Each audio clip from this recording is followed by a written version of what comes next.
with a belly full of tacos, welcome to the Dirt Life Show with your host, George Hamill.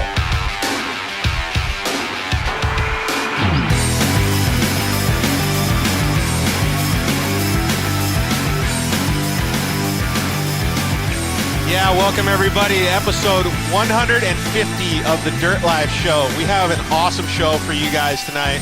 We are going to talk about all kinds of rad stuff, including, I don't know why we're getting reverb, including, where's that sound coming from?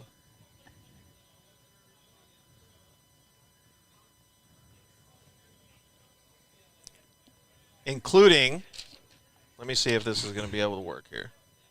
All right, there we go. Dude, what the fuck is that?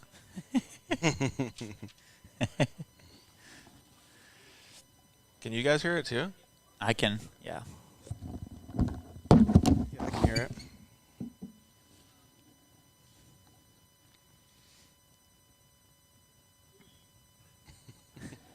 it. It's like still looping. Yeah, it's still looping.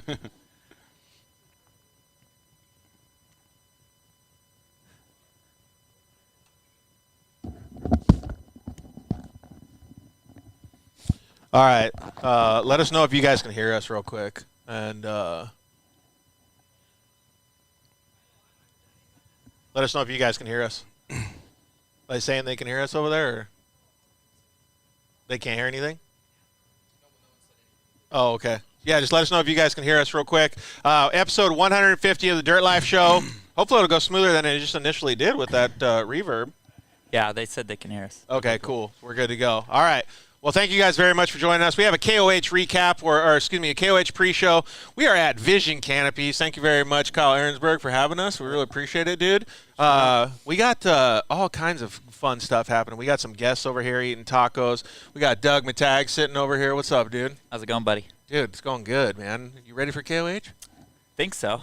Working on it, at least. Dude, it's always pushing to get to the starting line, huh? Yeah, this is actually my first KOH. I actually got to ride with RJ last year, which was a big eye-opener. I've never even been to the place, even been to Johnson Valley. And then RJ's like, hey, I'm racing. I'm like, hey, you want a co-dog? We used to ride together way back in the day when Razors first came out as kind of just for fun and stuff like that. But this is serious. Like, we rolled up to the first rock trail in pre-running last year, and I could not believe. I was like, you're kidding. Like, yeah. We're going down that? And, yeah, or up those. Like, oh, this is an easy one. Dude, yeah, and they're so gnarly. So that's a little bit of the stuff that we're going to talk about today. We're going to talk about how gnarly KOH is. We have some amazing guests that are going to join us. Thank you very much, Kyle, for having us. Like I said, we're at Vision Canopies. Vision is one of our sponsors of the Dirt Life Show, so thanks for being a partner, dude. I'm glad to do it. Much appreciated. It's you guys that make this whole show go down, dude. I really, really am thankful for it. I'm Georgie Hamill. We're going to have the Terra Crew boys. We're going to have them take over the show probably around 6:40, 6:45 today. Nice. That's going to be wild, dude, because they're going out to Hammers, too. That'll be fun. Dude, they're bringing the whole squad. So that'll be cool to see those guys. You guys can check out the show anytime. Always check it out at 5 p.m. on Mondays. And join us. You can comment in, hang out with us. We'll get to your guys' comments when we start answering some questions and stuff on Instagram. Good. We already got people on YouTube joining us. We got some people on Facebook. So thank you guys very much for hanging out. As you can see behind us, dude, we got a massive car back there. Kyle, give us a little bit of a breakdown of this bad boy with the Maxxis tires on it. Yeah, that's Dave Mason's Class 1 or T1, I guess, for King of the Hammers. You got the thing all ready to go. And dude, monster truck. Yeah, it's huge. I mean, that's like literally us sitting here, the tires, the 40-inch Maxxis tires are like just as big as us. Yeah, they are massive. Dude. They're massive, but it looked good. Dude, it looks really good. So he's going to be coming up on the show a little bit later, hanging out with us. So that's going to be really fun to talk with Dave Mason Jr. Let's see here. So some of the other guests that we're going to have on, CJ Greaves. You guys might know him from short course racing. Doug's actually battled with him. Yep, quite a bit. Dude, CJ is a pretty rad driver, man. Oh, yeah. Top notch for sure. He's always, no matter what he's in, it seems to be up front. So definitely a top notch guy. CJ is going to join us in just a little bit. Let's see here, around 5:20. Cody Miller, Hunter Miller, and Kyle Chaney. We're going to get them all on at the same time. How much like riffraff do you think is going to happen with that conversation? So that'll be a good one. All past winners of the King of the Hammers in the UTV class. And then your buddy, like you said, RJ Anderson's going to come join us. Hopefully he can make it a little bit after 6 o'clock. Bailey Cole's going to come on, like I said, with Dave Mason Jr. And then the Terra Crew guys are going to take over towards the end of the show. So it'll be pretty cool. A few of the things that I wanted to talk about was some behind-the-scenes stuff, since Doug's been out there, Kyle's been out there, like food that they eat on the lake bed, how freaking cold it is out there on the lake bed, how you keep warm, and how many people you think will actually finish the race this year. Like, dude, I heard the course is gnarly. Erica Sachs is out there designing that desert course, all that stuff, dude. I think Dave Cole's idea is to try to get people to not finish. Oh, he's just putting everybody through the paces? He gets bummed when a ton of people finish. He's like, oh, we got to go harder next year for sure. Yeah. That's when we finished, he was like, damn, I can't believe how many people finished. And I'm like, dang, I was hoping that he's just trying to take people out, dude. Yeah. That's what it's all about, I think. Really, the race is just making it through the big stuff. Yeah, absolutely. So first of all, I don't even understand. Like, I've only been out there in a stock UTV. I don't understand how the hell any vehicle gets through that. And then they're gonna bring King of the Motos back too. Like, dude, so gnarly. Would you do that on a dirt bike, Kyle? No, never. I feel like you would come back so bruised and battered. If you're lucky. If you even come back, if your bike just just file an insurance claim on your bike, leave it. Yeah, I see the videos of those things. They're just scudding their bikes up the hill. We're gonna thank all of our sponsors real quick, but before we do, Doug, give us a little bit of a rundown of how like shell shock you got last year when you went with RJ, because you were co-dogging with RJ Anderson, and you've never been before. I can only imagine. Yeah, like I said earlier, I showed up there and I didn't get to go pre-run the whole time with the boys, with the Anderson boys, but I got to go like a couple days before we actually raced, and when we showed up to the first trail, he's like, what do you think? I'm like, we're going down that thing? Like, this is crazy. He's like, oh, this is one of the easier ones. So we start going down this thing, and we're in almost a stock car. Actually, I think it was bone stock, maybe wheels and tires or something like that on it. For me, and I'm really excited to go and compete this year. Yeah. Dude, it's like every time I see it too, like I can't understand. Like they build all those cars, like any of them, like UTVs and stuff, like a boat, right? The bottom of it just has like a big old huge like skid plate, one of those polyurethane or whatever they are, and you just slide over stuff like a boat. Yep, they just try to make them as slippery as possible and as much clearance as possible. Anything that's touching the ground is not good. So they build them completely different. Dude, it's wild, man. All right, we'll get into some details about that. So thank you very much to our sponsors. Like I said, Vision Canopy. You can always check us out later on if you can't watch the show live, and if you can't comment in, hit us up on iTunes or Spotify or any of the social networks like YouTube and Facebook. That'll all stuff be archived anytime you want to go check it out. Thank you guys very much for hitting us up and all the direct messages and stuff. Like, it's getting to the point where I can't even handle it. You guys are so awesome, so really appreciate it. Always hit us up if you guys have suggestions on shows. Share the show. Do whatever you can to help us grow, because this is what we love. We love talking about dirt. Thank you guys over at KMC Wheels. You can head down to any of your four-wheel parts dealerships and buy some KMC wheels. Tell them that the Dirt Life sent you. It'll be much appreciated. As we were talking about before, guys on Maxxis Tires, they came on board for 2023. Dude, just serving up great products. So please support Maxxis Tires as much as you can. Thanks to the guys at Motul for providing such great lubricants. The guys over at Shock Therapy, you can use a discount code DIRTLIFE. Get yourself some limit straps, steering racks, all stuff, BSD kit, all stuff that you would need out of King of the Hammers to make sure that your car crosses the finish line. Thanks to guys over at JL Audio. Dude, get your toy hauler all dialed in so you can be pumping in Hammertown. Thanks to the guys at Evolution Power Sports. Really appreciate Todd, Jacob, and the whole family over there. They've got tons of cool products like Code Shooter, where you can actually tune your car. So if you're out in KOH and you need a little bit more power, you can juice it up and get it going, beat some of your competition. Thanks to guys over at Zollinger Racing Products. You can use the code TheDirtLife. Get yourself some radius rods, some tie rods, match up with all that stuff that you got from Shock Therapy. And thanks to the guys over at Cryo Heat for being a part of the show as well. All right, so let's get a little bit of a breakdown before CJ comes on.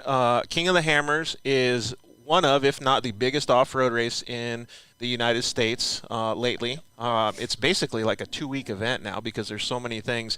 They have rock racing, they have desert racing, They have short course racing, and they have stuff for the kids and all kinds of activities to do in the pits and stuff like that as well. Doug, since it was your first year last year, what did you think? Yeah, big eye opener. I didn't even know. Like, everybody always goes to King of Hammers, and I know, like, once you get out there, there's not a lot of service. So, I mean, their coverage has always been top notch. It seems like, they got the helicopters, and it's always been a big thing to see from, the other side of it when you're sitting at home watching it on TV. But you don't know until you go there. Yeah. Crandon is the biggest off-road race that I've been to before King of Hammers, and I'm pretty sure it's almost double it. It seems like 70,000, maybe 100,000 people that are out there enjoying it. And then they, not only that, is they get to go drive their own cars, which I thought is like one of the craziest things, because usually, anywhere else, it's like nobody's allowed on the track. Dude, but spectators have issues getting up some of those spectating areas too. It's gnarly. Yeah, exactly. But yeah, you're used to like nobody's allowed to touch the track except for the pro drivers or anybody that's competing in the event. And no, not here at King of Hammers. It's open trail. Yeah. Send whatever you got up that trail, and everybody's having a good time. And we go watch. Like we're done with our stuff. We go watch That's at some night. of the most fun times. Exactly. Yeah. Yeah, totally. And then, so what would you tell everybody the first experience, if you've never been out there, is like, Kyle? Be prepared to be amazed, like how big the city that moves in there is. There was like, What do you think, like 100, 200,000 people in there? Or no? there was like 40,000 tickets sold last year or something along those lines. That's just, you don't even have to buy a ticket. It's, that. Dude, that's wild. Alternate ways in there that I'm sure people use. So, but I just love that off-road is that big and for that couple weeks, dude. Yeah, that makes me feel like there's hope for off-road to just be a bomb-ass sport. Yeah, it doesn't matter if it's rain, snow. People were still there. Dude, it's cold too. Yeah. It's really cold. Freezing. Yeah. All right, so we're going to talk a little bit about the racing. We're going to talk about some of the UTV rock racing, the desert racing, and stuff like that. But what class did you decide to race this year, Doug, or maybe a couple classes? Yeah, I'm actually going to bring out 2 cars. I was so fired up from last year, I decided to bring up 2 cars. Luckily, we're racing short course there this year, which I think RJ didn't scare you off? I didn't get rehired for the job, but I'm bringing my own cars this time, I guess. So, short course is going to be there, which the gas series is awesome, and they're going to be out there, which I think is going to be huge. I mean, me and Kyle are both bringing our short course cars out there, and then I'm also going to have my new Polaris Pro R that I'm going to race in the desert race. I've got to see that thing challenge. a couple times, dude. I really like that thing. How do you feel about that bad boy? I love it. I absolutely love it. Yeah, I've gotten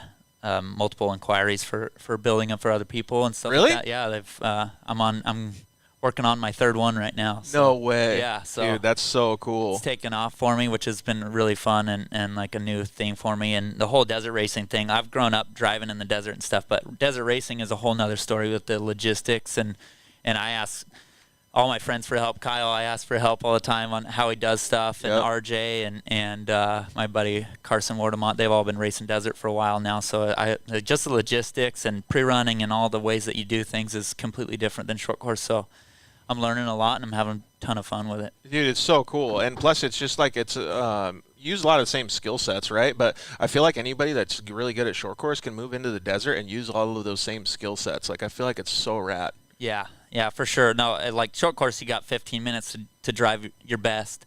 And I think the hardest part for desert for me is making that car last 3, 4, 5, 6, 8 hours, whatever you got to make it last. Yeah, because you're just like run and go like just a shooting gun, like a bullet coming out of a gun in short course, right? Well, so there's a massive difference though. Like, so I just said that you could really like use your short course skills to go into the desert, but I feel like there's nothing that can train you to go into the rocks.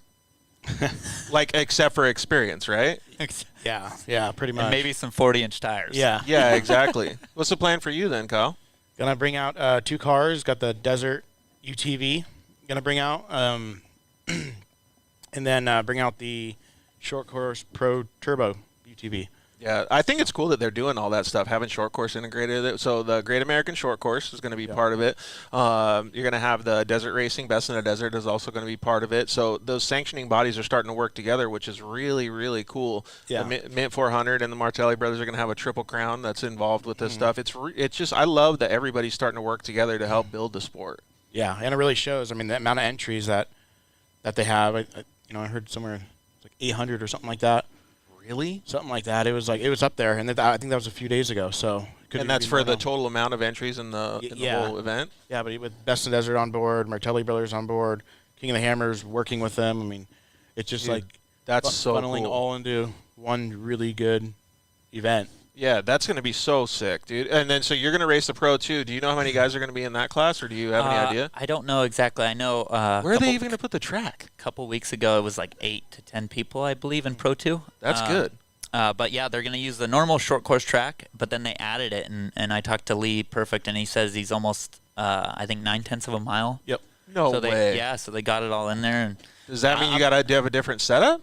I don't know. No, 9/10 that's a pretty normal. That's like a Glen Helen raceway, stuff like that. But yeah, I mean the dirt. We don't know what the dirt's going to be like. I'm excited. The dirt's going to crumble. It's going to get all moto, all beat up towards the end of the day. Yeah, we're probably going to be trying something like that. Dude, on our truck and lift that thing up, let the sway bars loose, and get going. Exactly. Dude, and I wonder how it's going to be in the Pro Turbo UTV. Yeah, I hope good. We're You're trying to bring different tires? Yeah, I think the same. Actually, the Maxxis tires we ran at Crandon, I think, is what we're going to try to bring. Before we'd run the Hoosiers in the gas series. That's not going to work out there. I don't think that'll work too well. I think it's going to be really loose. Yeah. I agree. Dude, it's going to be crazy, man. I'm so hyped on this year because there's so much stuff that's happening. Like, you don't get bored. And they got concerts and all kinds of rad stuff, too. Sublime, I believe, is out there, right? Sublime's out there. I mean, it's a whole – I mean, it's like 17 days, or I'm not sure exactly, but it's a long time. Yeah. Dude, King of the Motos next weekend. Right? And I want to thank you for bringing the tacos because you guys gave Doug some really nice spicy salsa before the show. But the reason I wanted to bring that up is because we're going to be with Boxo Tools on the qualifying day before the UTV rock race, and we're going to have a hot sauce challenge in the booth if you guys are interested. I was doing it. I'll watch. Yeah, I was doing it on purpose right before the UTV race to see who had the balls to be able to get through it. Yeah, you should definitely go. I'll be done racing by then. So perfect. Doug's in. Doug's the number one competitor today. So hey, should we have a fantasy league on who can complete the salsa challenge or the hot sauce challenge? Oh man. All right, Doug, you're invited, man. We already know that you can handle it. So we're going to talk about a lot of that same fun stuff that you guys do. Do you know what the desert course is going to be like at all? I've heard extremely fast. That's what I've heard. That I think they're saying the UTVs even we're thinking above 50 mile per hour average. Really? Yep. Yeah. So I heard it's going to be huge. Yeah, a lot of just wide open fast. Dave is really trying to kill the cars, dude. Yeah, he really is. Yeah, yeah. And that's not even in the rocks. That's like out a little bit of rocks, but out in the desert, dude, he's really trying to push the limits. Yeah. Yeah, they did a pretty good preview show where it kind of shows the whole layout of the track, and he says that I've never raced any of it, but he says that nobody has raced most of the course for years. Yeah, years. So it'll be fun. Yeah, exactly, and I'm excited. If it's different terrain, that's an advantage for me because everybody else has been racing the other course for years. We're now. Yeah, totally. So now. Well, I always feel like that. Like I always feel like I don't know how you guys feel, but like whenever the track gets rougher and everybody starts complaining, I'm like, dude, I love it. Yeah. Like give me the gnarliest stuff that we can possibly have, and I feel like I'm gonna rise above. Yeah, the rougher the better for me. I mean, my car works definitely better in the rough. So. What car are you gonna bring to the desert? The car. We just got from Scanlon. Oh, you got a car from Scanlon? Yeah. Sweet, man. So that'll be pretty cool. That's a new car for you? New car for me. It may have something else in the works, too. So. Oh, look at this guy keeping secrets, Doug.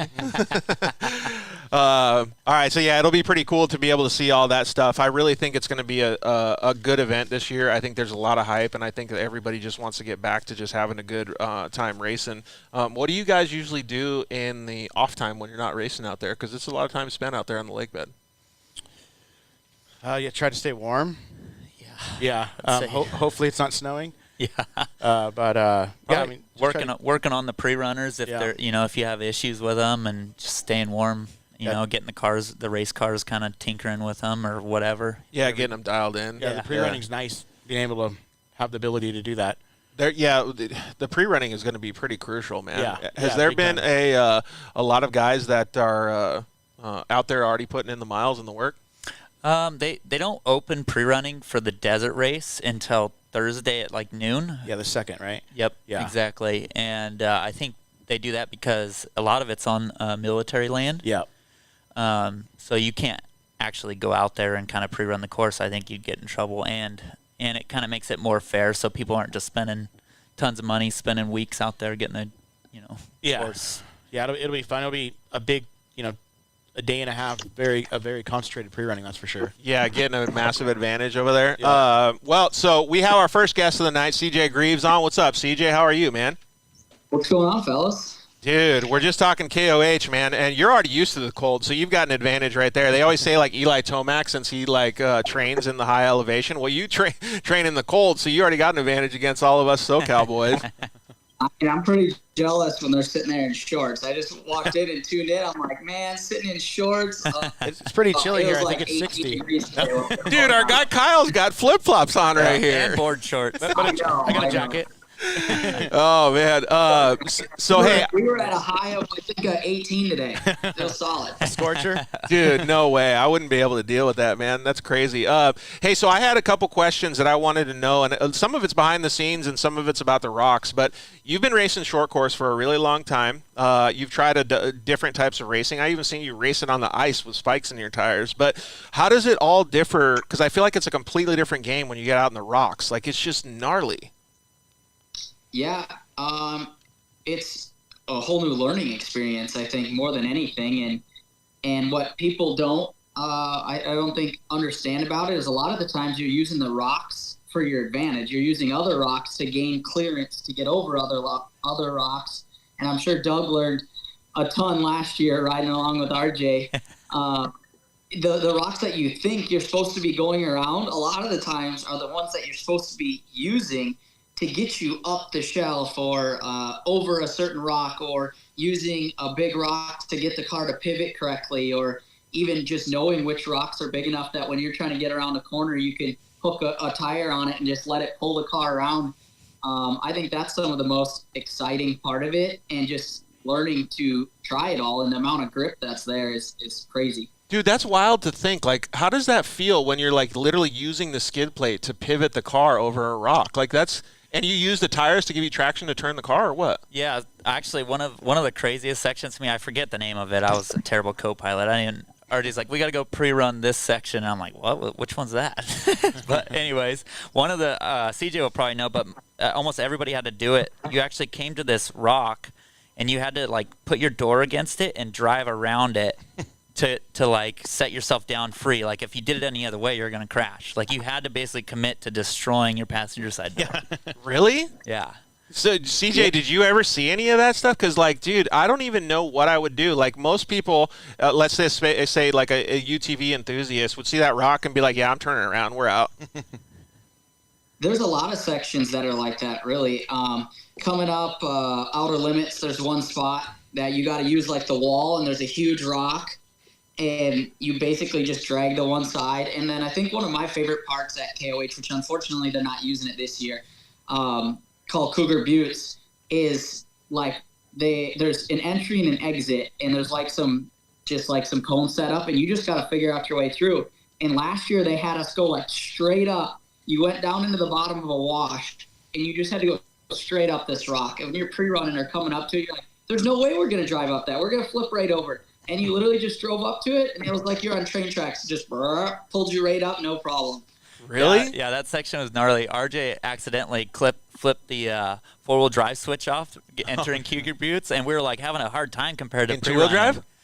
So we were in two-wheel drive. And we were having a hard time, and then we got to that section, and we were just having to hit everything faster because we didn't know what was wrong with the car.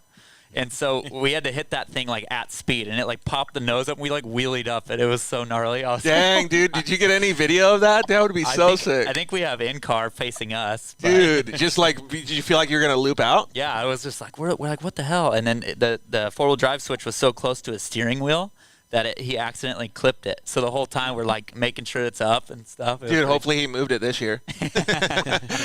Dang, dude. CJ, how do you keep the car alive, dude? Because that sounds like it's pretty brutal doing all that.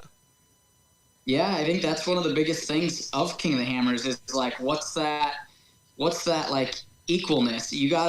It's kind of turned into a sprint in the beginning of the race, and then it's like, get your car to the finish the second half. And in previous years, it's been more of like a more mellow pace, I would say. And then every year it's turning more and more into a full-on like race sprint the whole entire time. So you kind of got to just know your car, ton of pre-running, and the cars are obviously getting so much better. I think obviously Doug's running a Pro R now too, and that thing it's just a beast. Like, it is such a beast of a car that you feel like you're unstoppable. It's like whatever's going to stop you is probably going to be pretty big and going to wad you up.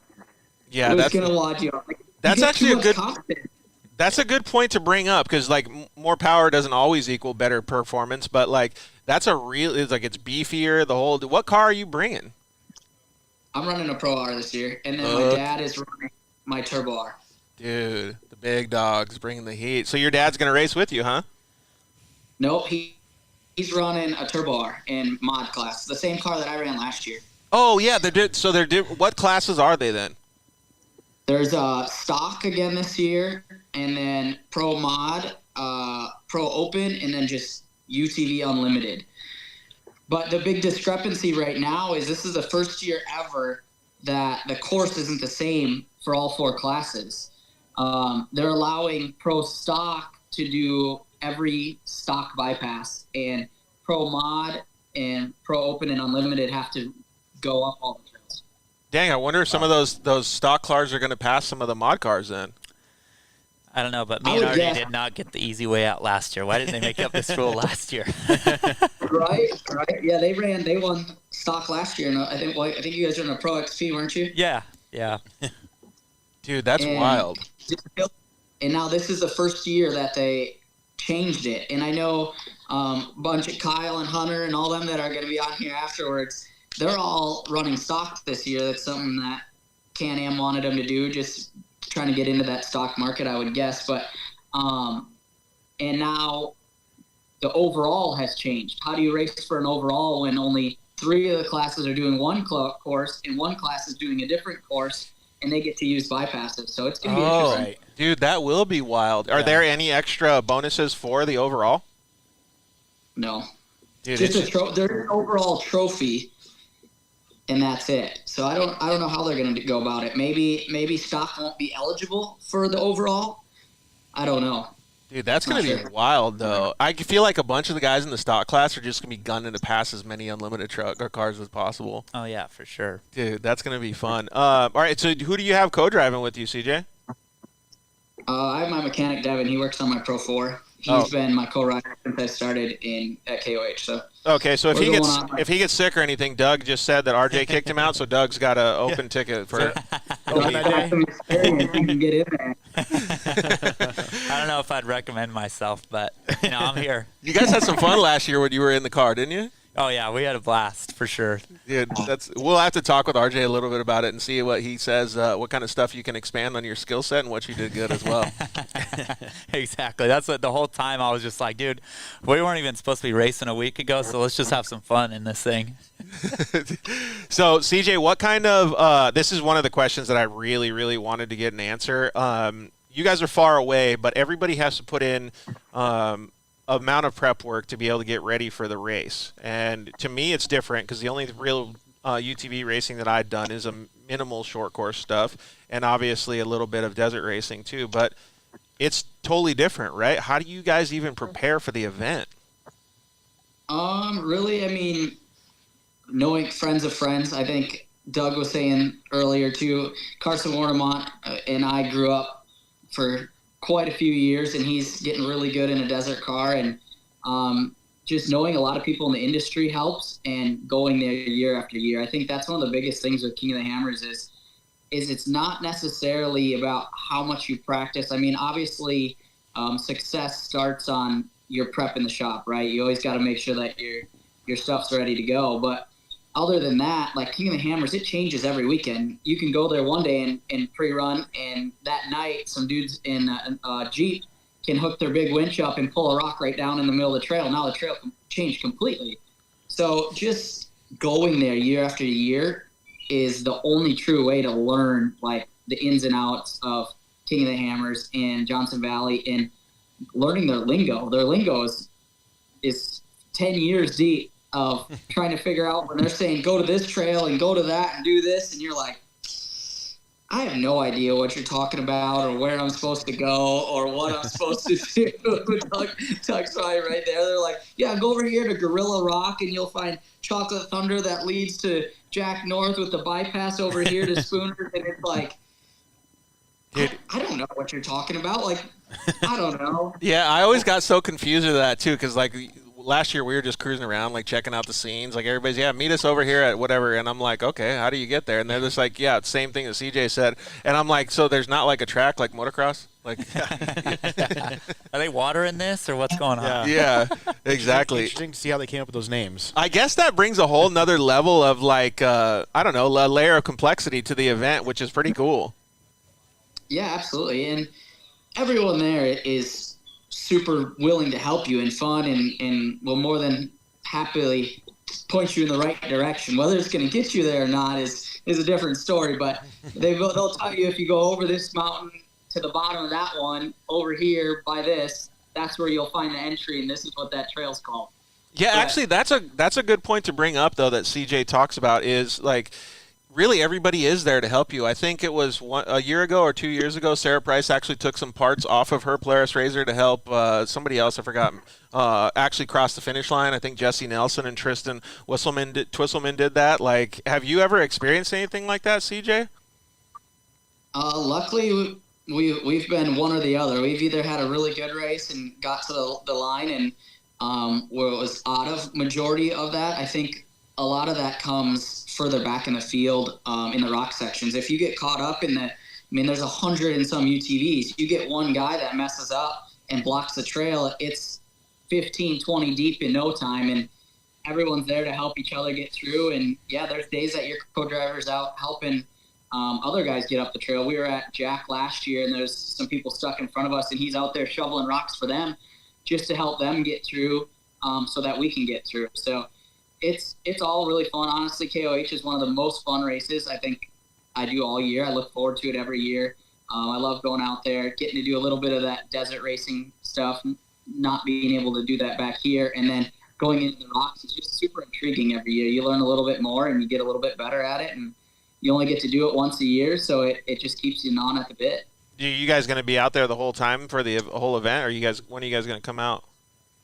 I leave on Saturday. Oh, dang. Wow. Dude, yeah. So he's got a little bit of a trek too. A couple of people chimed in, said that you should bring the Pro 4. Yeah, bring it. I wish I could. I got 7 UTVs coming already. So if there was room, we would definitely be bringing more stuff. But I'm excited to see gas out there. I think it'll be really interesting to see what they do for a course. And in the past, the dirt stayed fairly decent for the short course, for the Ultra 4 race, but it's never had, say, 20, 30 laps of short course on it. And I think it's going to turn into something gnarly. I think it's going to be super fun to watch. Probably be some really good battles. It's going to be like OG short course, I think. Rough, big, heavy cushion, nasty, like a driver's track. And I think it's going to produce some good racing. Dude, are you stoked on that, Doug? Oh yeah, fired up for sure. The roost is going to be insane. I think it, like he's saying, it's such a soft track and stuff. There's going to be ruts. It's not going to be just the bottom lines the fastest, because that's probably going to get worn out. Towards the end of the race, you got to do some outside lines and dude, just maybe even like a combination of Lake Elsinore and Glen Helen combined, huh? Yeah, it'll be like a moto track. I feel like, lots of train track ruts and just getting probably pretty wild. Yeah, you're gonna probably really need to tighten up your neck brace on that one. Did they say that they built a good amount of jumps and stuff out there? I talked to Lee a little bit, and they were getting going on it, and they have a good layout. He didn't talk too much about jumps. I'm hoping that they put something over some rocks, so you can either go slow over some logs or something, or you can just send it over some rocks. Dude, CJ Doug getting all creative. He's like, dude, we should jump over the gator pit. That would be super fun.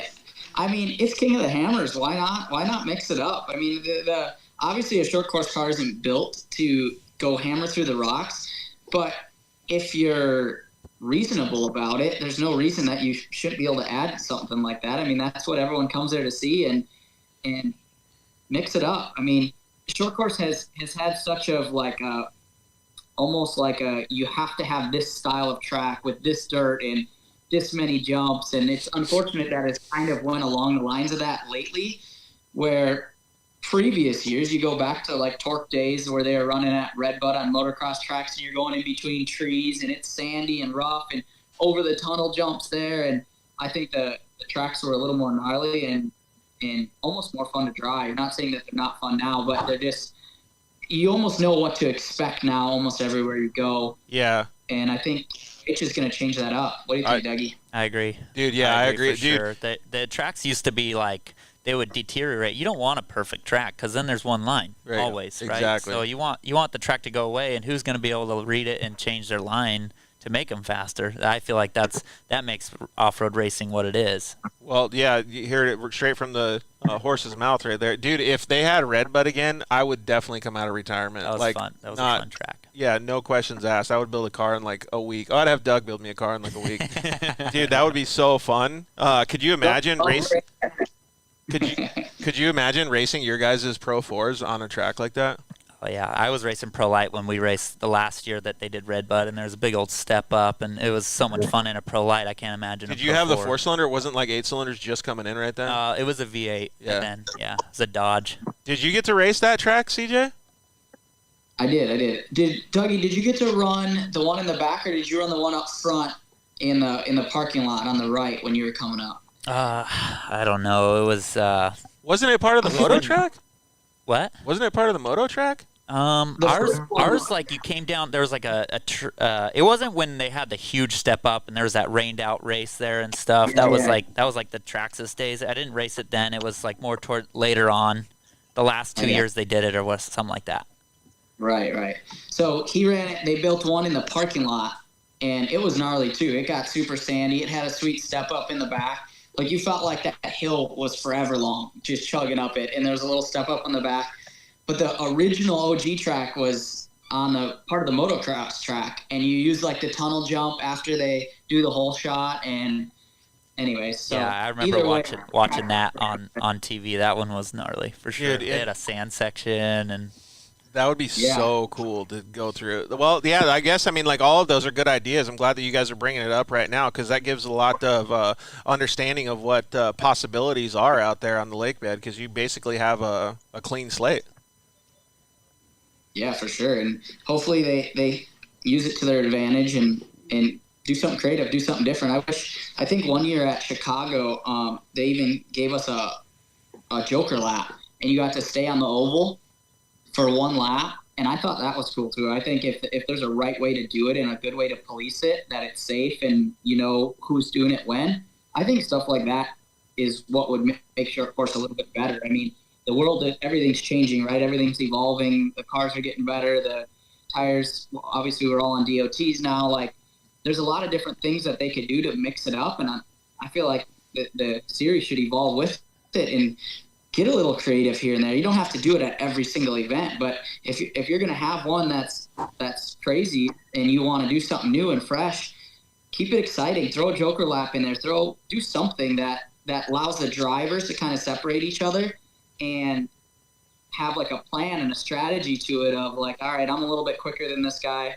I can't get around him, but maybe if I Joker before him and I put a little time on him, then when he Jokers, I'll be able to get by, or something along those lines that would bring another element to it. I love that. Nitro Rallycross does that now too. So like, I think that like the evolution of it is like, I appreciate you dropping the knowledge too, CJ, because I really feel like all of these things can be used to grow in the future. So we only have 45 seconds left or something before we get the Miller brothers and Kyle Chaney on. But I want to ask you two questions. First of all, what's some of the most fun times you have not racing when you're out there at KOH? The EFI Holly Shootout is really good to go watch. They go up things that you shouldn't go up that. And just go and hang out in the pits. Basically, if Shannon Campbell is going anywhere, follow him. It's probably going to be pretty entertaining. Nice, dude. All right, well, thanks for the pro tip. And then the final question I wanted to ask you was to throw a little bit of heat into the next conversation. How do you plan to beat all of the yellow guys out there?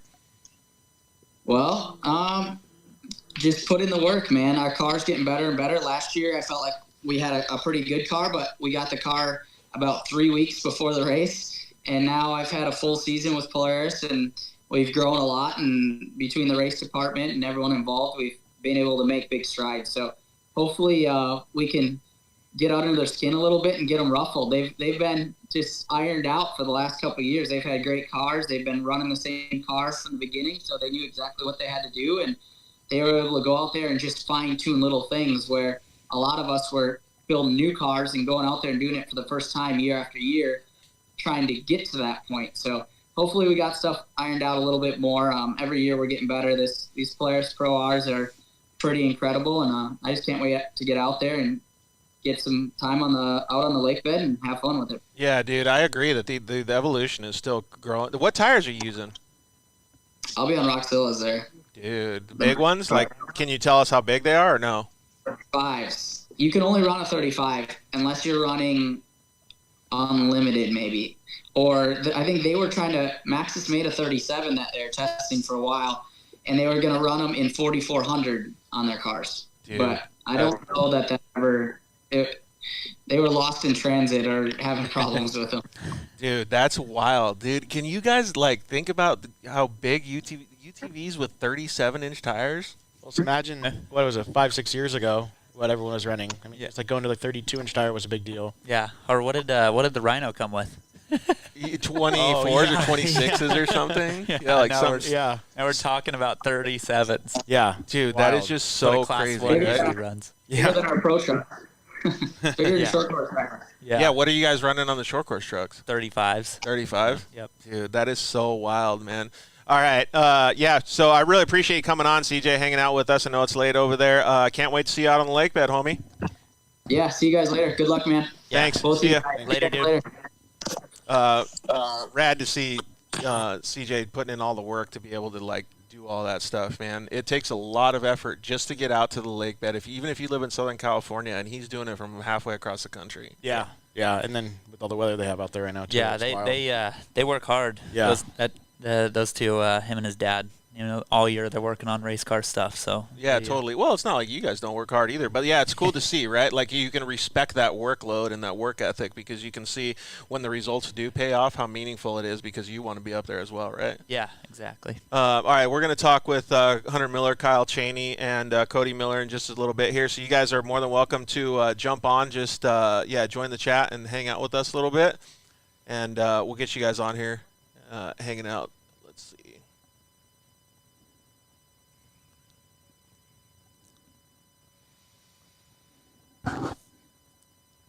All right, we got Cody, and hopefully Kyle and Hunter will join in just a little bit here.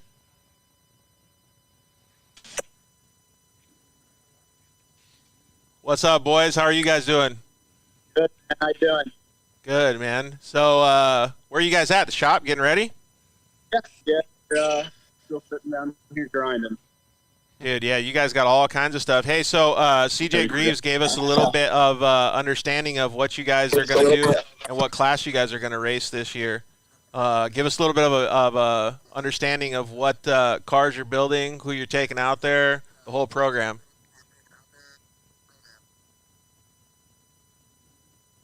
Oh, their Wi-Fi sucks, dude.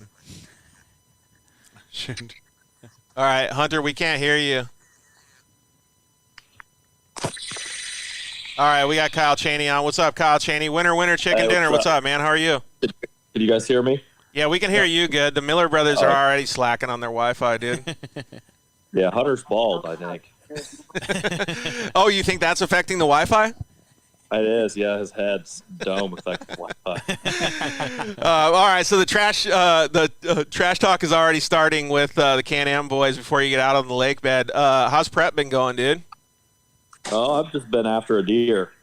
Is KOH coming? Is that soon? Hey, so Val from Energy Coil said that you're a really, really good hunter, man. He said, don't even talk about KOH with Kyle. Just talk about hunting. I wish I could say how good I was, but I don't really want to talk about my last week. I've been filming my hunts, and I had my target buck finally show up that I've been after for 4 months.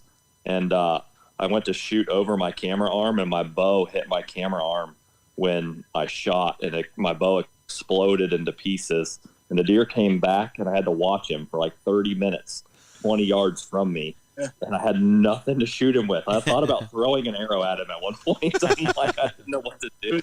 Do the middle. About it. Oh, it's horrible. Dude, that does suck. Hey, Hunter, can you guys go closer to like the Wi-Fi router or anything, or get off Wi-Fi maybe? Yeah. Dude, But I I've don't been going know. all day.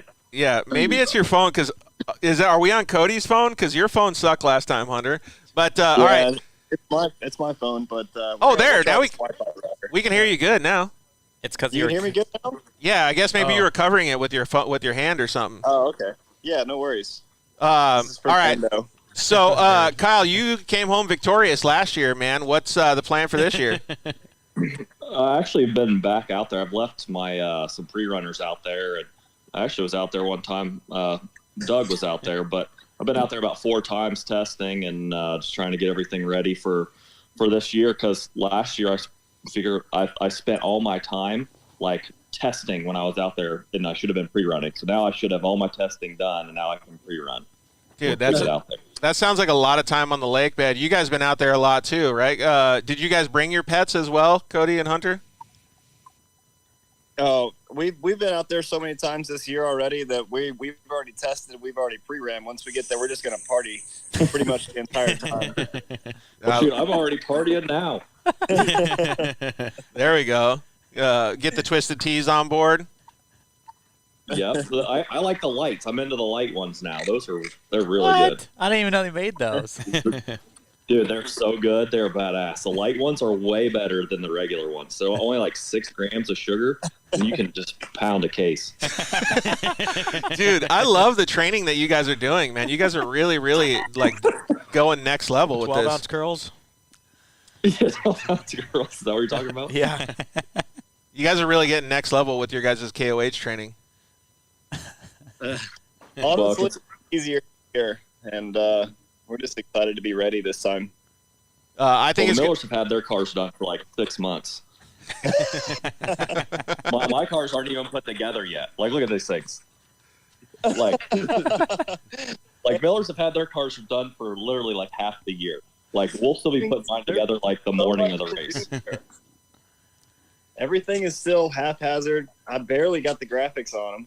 Oh, I mean, it's rough down there in Texas. Yeah, you guys get all the parts that I'm supposed to get, and they send it to me like, oh, no, your parts got lost in shipping, when really they got sent to the Millers. I still got my tires to put on. Oh, man, I cannot wait to see you guys on the lake bed because that atmosphere in the pits is going to be pretty amazing. I can guarantee you that. What do you guys usually cook out there? Whatever Ben's making. We got this one guy. He does all the cooking. Usually, it's nothing but a bunch of bitching from everybody that eats, even though it's delicious. Yeah, Like, Ben. he Ben- cooks cash. Yeah, dude. Ben is a good cook, though. Yeah, no, we eat pretty well out there. Yeah. That's for sure. Yeah, I think we eat better when we're out there than we do it. You're too busy just putting graphics on cars, apparently, is what Kyle thinks, right? Pretty much. Kyle has people for hints. Kyle said he's been out hunting last week, but is also I have. complaining that the part's not done. Dude, this weekend I sat all day, 6 in the morning to 6 at night. Froze. Freaking froze. The snow, like my feet sweated on the way in, and so once it got cold, my feet started to freeze. I couldn't move my feet by like noon. Oh my god. It was horrible. Dude. It's like 20 degrees here. You're going to be like that shit. Adam Sandler movie when you have a black foot. Yeah. Mr. Deeds. Yeah, Mr. Deeds. Yeah. Mr. Deeds. Here at KOH when we ran, and Kyle decided to bonsai his car down the hill with nobody in it, try and save it and get run over by his own vehicle. Oh, That's fine. That's what's- Yeah, I remember I that. watched that. dude, let's talk about that because I remember that. That was wild. What the hell happened? Dude, I don't remember. What are you guys talking about? How many Twisted Teas were involved? Yeah. Yeah, I watched some Twisted. Well, Hunter, I was beating Hunter, and then I decided to let him around, and then he decided he was going to dust me out, and instead of being nice and let me go by him after the lake bed, he dusted me out, and I hit a rock and I flipped. Okay, And, what's funny about that is me and Chad thought we had a 45-minute lead at this point, and we're just cruising across whatever that lake bed in the back is. I can't remember what it's called, but anyway, we're just drinking and eating, talking, BSing the whole time, and we're like, oh, man, this is easy. And then we get to the base of the mountain, and it makes like a 180, and we look back, and we're like, oh, shit, Kyle is right there. So I blast up this hill and across this ridge as hard as I could, trying to make as much dust as possible.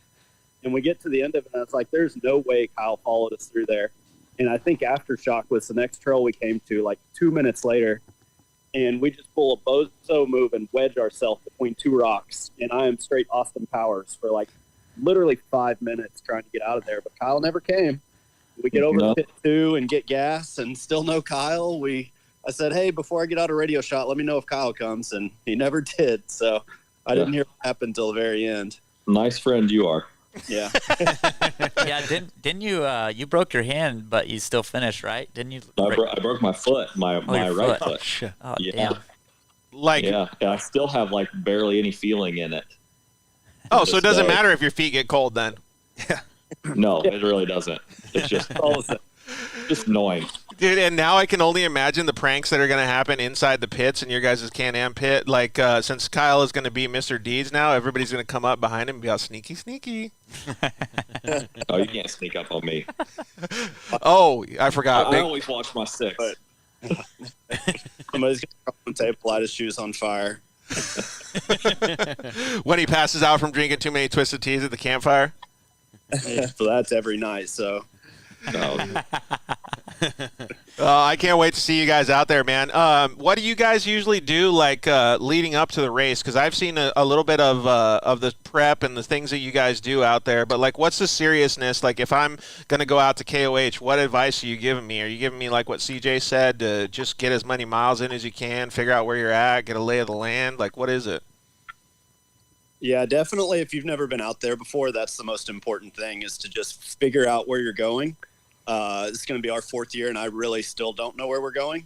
But no, getting comfortable in the rocks and learning the limits of your cars. You know, everybody, when they first go out there, they're pre-running just super slow. And I think that's one thing we did differently was the very first time we went out there, we were blasting through the rocks pretty much as hard as we could to try to figure out how much the cars would take. But, you know, just really figuring out the limits of the car is the most important thing. Yeah, it's wild to think that. And like, you guys have pushed the limits in the cars pretty far. Like, Kyle, what class are you racing? The desert, whatever the UTV class is in the desert, and then stock and 4900, the pro stock class, not the sportsman bypass class. Yeah. So I heard about that. So that's pro stock class. That's actually what I want to bring up, because I didn't know about that either. So now, like, obviously they're diversifying the Can-Am guys out there on course, but you guys are also racing the 4400 class too, right, Hunter? Yeah, we are. So we built separate cars this year for both classes. So we're not doing the desert race.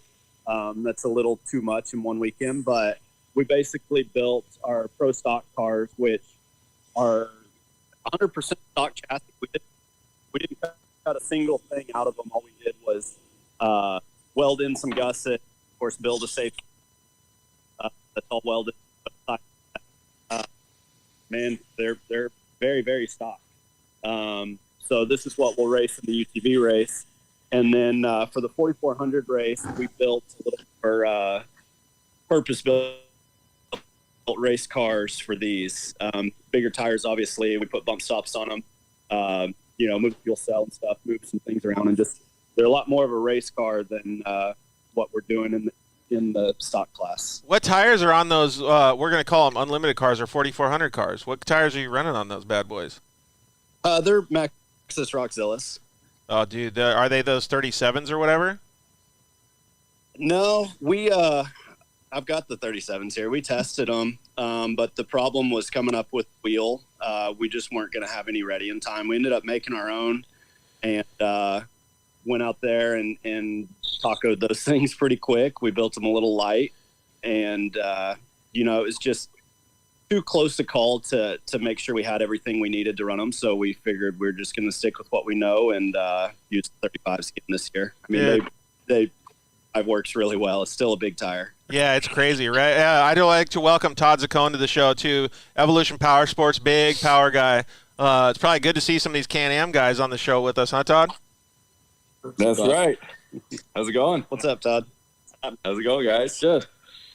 So what's the plan? Where you guys at? You guys in Texas? What's that? Are you guys still in Texas? Wi-Fi sucks.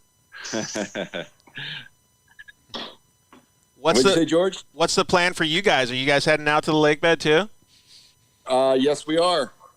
Hopefully, we got a car that's going together right now. Uh-oh. About like mine.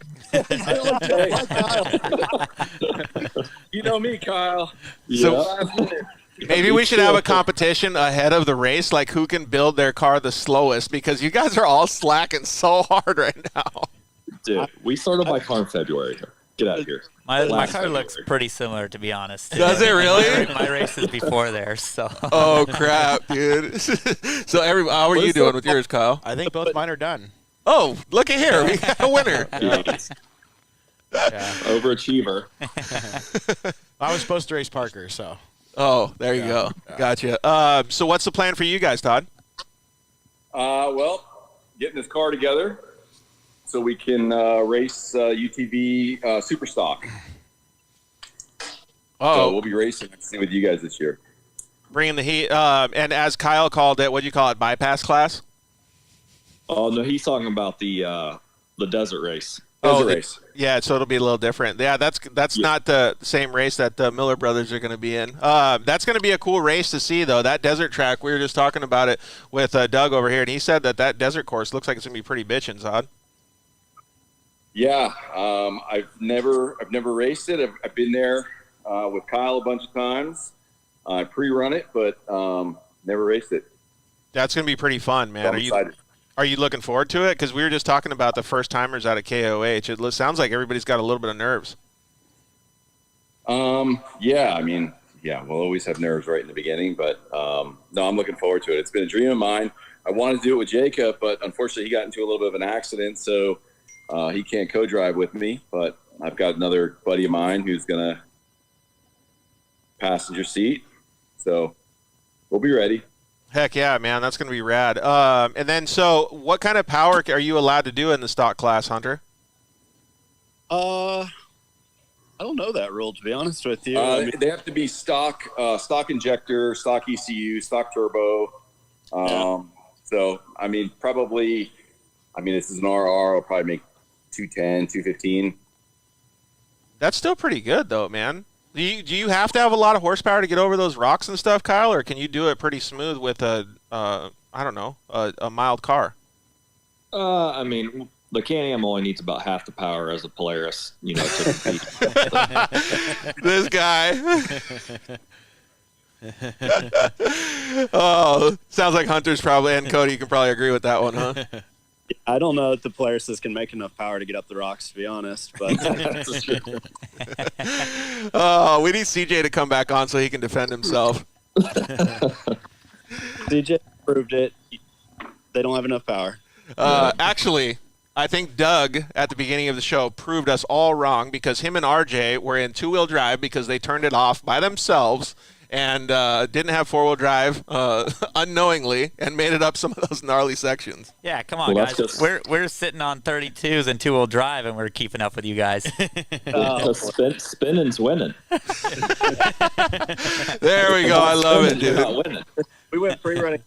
Kyle and I was Kyle's co-driver. We were going up this new trail called Thor's Hand. And Kyle had three-wheel drive because he had broken a front axle.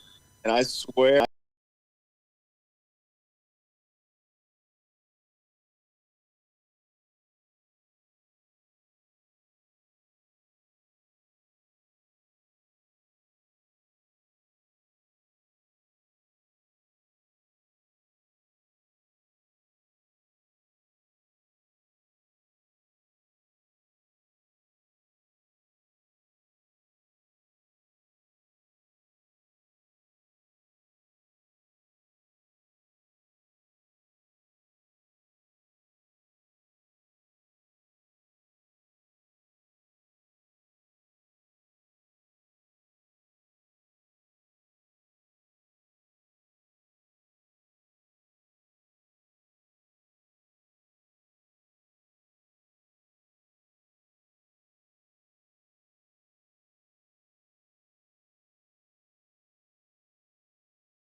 Yeah, I'm actually surprised you didn't build a one of those general 4-seaters with enclosed cab and the heater.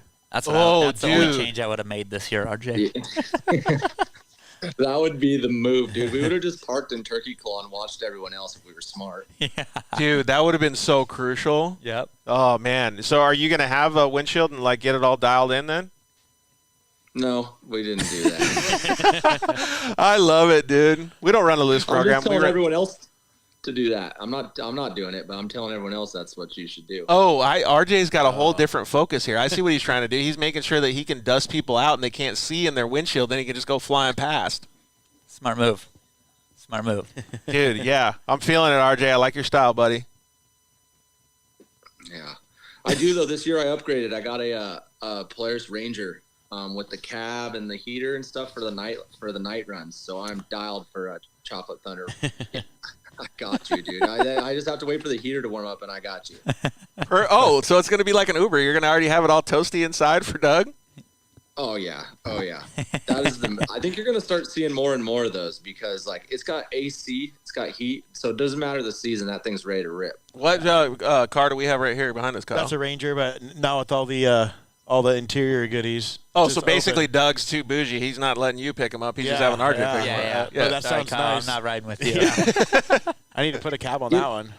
Get the kit. Yeah. They make a kit for that? Oh yeah, it'll go. That's why like all the tubing is kind of like shaped like that. It all like just clicks right in, seals it up. Dude, there we go. Yeah, that would be nice. All right, RJ. So you're going to bring out. It sounds like a whole bunch of equipment and a whole bunch of fun out there. I'm taking everything I own and absolutely destroying it further. It's going to take a year to clean it on the lake bed. That stuff just gets everywhere. So, yeah, everything I own's headed out there, going to destroy it all and come home hopefully happy, maybe a little bit sad.